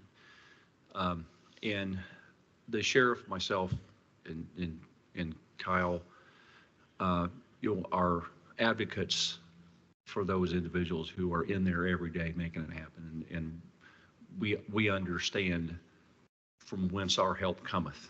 So, but I would tell you this, there's a give and take here a little bit that I think we ought to be upfront and frank with the council about. That I'll use the term longevity, although people understand that when you're talking about 20 years, that's a pretty nice run. I've been involved in lots of different pay matrices, different setups, and they usually land somewhere between 10 to 20 years. That's pretty common. So I guess what I'm trying to say here is when you look at that people in the jail have a different job. They are exposed to different issues that other employees are more than likely not exposed to. But when you talk about the stair step that Molly brought up here, that you've got 1 year and then you've got a 3 year and you've got an 8 year, and what it really balances out to is what a jail officer achieves in 20 years in terms of that longevity is about 11 years ahead. Was I pretty close on that, Molly? So, relatively. Yeah, so I think that 20 year recognizes that because it's done annually and yearly. So I just don't want this body to feel like we're in here, asking all the time. I think you've been more than fair with us. Okay. And I think that 20-year cap, we're not involved so much in the bargaining unit. And I understand that as a bargaining unit, you're going to want to come in there and ask to get whatever you can here. But in fairness to this council, I'll repeat myself a little bit here, that annual increase that puts them on the faster track, I think recognizes that service there in that confined facility. So just from our perspective, I think the 20-year cap is pretty fair. I truly do. Thank you, Chief Deputy. Councilor Munson. In our deliberations about compensation and benefits for employees, we've worked very hard as a council to be as fair as we can to each of our county employees, recognizing that there are differences in setting of salaries, contracts, state requirements, etc. And I want to support what is most equitable for all our employees together. And I'm not sure I know what that number is. I would like to better understand that number. Can anyone answer that for me now, or? I don't think we can, Councilor Munson. And what I'm going to suggest, just to complete the circle here, I'm hearing we don't have the information we need to make a decision, and I appreciate what Chief Deputy Parker said. If there's no objection from the council, I would like to offer that we table this indefinitely until more information and better information is presented, and then we can resume it to the agenda. Okay. Is that good? Without objection? All right, so ordered. That's good. Thank you very much. That takes us to item number 14 on the agenda. Council, I move to approve the Commissioner's request to amend the 2024 salary ordinance, General Fund Commissioners, account line 17301, board members per person per meeting amount from $25 to a range rate of $25 to $100, with a note that board members will not receive compensation for canceled meetings. Second. We've got a motion and a second. Ms. Turner King, can you tell us more? Yes, so this request specifically increases the range to accommodate for higher per diem for the Drainage Board. The Drainage Board is tasked with providing a much-needed review and technical expertise related to stormwater and other drainage issues. They, at their monthly meetings, interpret drainage easements, assist the MS4 coordinator with review of upcoming development, and in an effort to encourage board members that possess a certain level of expertise and technical knowledge, the Drainage Board and Ms. Ridge at Highway thought it might be better to increase the compensation that they receive for each meeting, with a caveat that they would receive that compensation if a meeting was held. So if they come and there's no quorum and it's canceled, we're not giving them a per diem. And so this just increases the range so that the Drainage Board specifically, and not all boards and commissions, could get a higher per diem. Okay. And then if this is contingent on the commissioners approving a ordinance change tomorrow, because there's an ordinance that establishes the per diem for the Drainage Board, and my recommendation there is that the ordinance would just be changed to reflect that the Drainage Board per diem would be in accordance with the salary ordinance. Okay. Thank you very much, Ms. Turner King. I'll go to questions from council. Any questions? All right. Hearing none, I'll go to comments from the public. Come forward in the Nat U Hill or go raise your hand on Teams. Seeing none, we'll go to a roll call vote. Counselor McKim, Yes. Counselor Iverson, Yes. Counselor Crossley, Yes. Counselor Wiltz, Yes. Counselor Deckard, Yes. Counselor Munson. Yes. And I want to note for the record that Counselor Hawk has left the meeting. Left the building. Said it like Ellen. Just like Ellen. Councilor Hawk has left the building. Thank you very much. She is a legend. Let's see here. All right.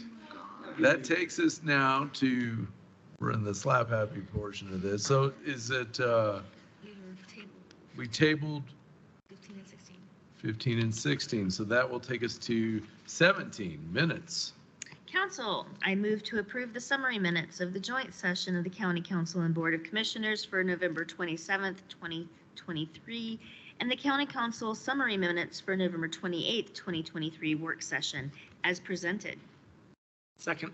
Got a motion and a second. Are there any changes, edits, or questions to the minutes as noted by councilors? Seeing none, we will take, I've got to take public comment on this time. Public, do you have any comments on the minutes of this council? Do you raise your hand on This Teams? isn't fun, but we have to get through this, okay? Yeah. Seeing Okay. none, go to roll call vote. Counselor Iverson, Yes. Counselor McKim, Yes. Counselor Wiltz. Yes. Counselor Why Deckard, don't we, why did you put a 50? Counselor Crossley. 57, Yes. right? So yeah. She said yes. Oh, thank you. Sorry, I didn't hear. Motion passed 6-0. Did she not call me? Oh, It's okay. I don't think Cheryl got called. Oh. She should have been second, so sorry. So Counselor Munson, Yes. thank you. 6-0. Minutes have passed. All right. Next, item 18, council comments. Any comments that councilors wish to make for the good of the order? I see Councilor Kim Shell. Go ahead, Kim Shell. What do you got to say? So I wanted to clarify for the record that when the vote was taken with regards to the President pro tempore, I thought I heard pass from Counselor Crossley, but she actually voted yes, and it may have been that I wondered about confusing that, delay.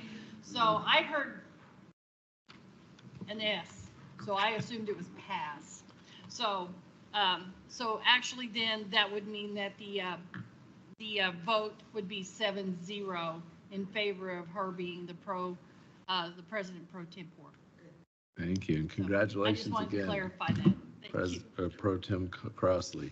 All right, any council comments? Councilor McKim. Yes, I just wanted to thank Councilor Wiltz again for several years of extraordinary service as a really effective council president. You have great style and yeah, just I think have really moved us forward during some really difficult times. We're hoping for better days ahead, easier days. Thank Yes. you, Councilor Wiltz. Any other comments, councilors? There being none, this meeting of the Monroe County Council is now hereby adjourned. Thank you so much. It's okay. Can I? So $11. They must have a timeout on them or something. This is probably for a reason.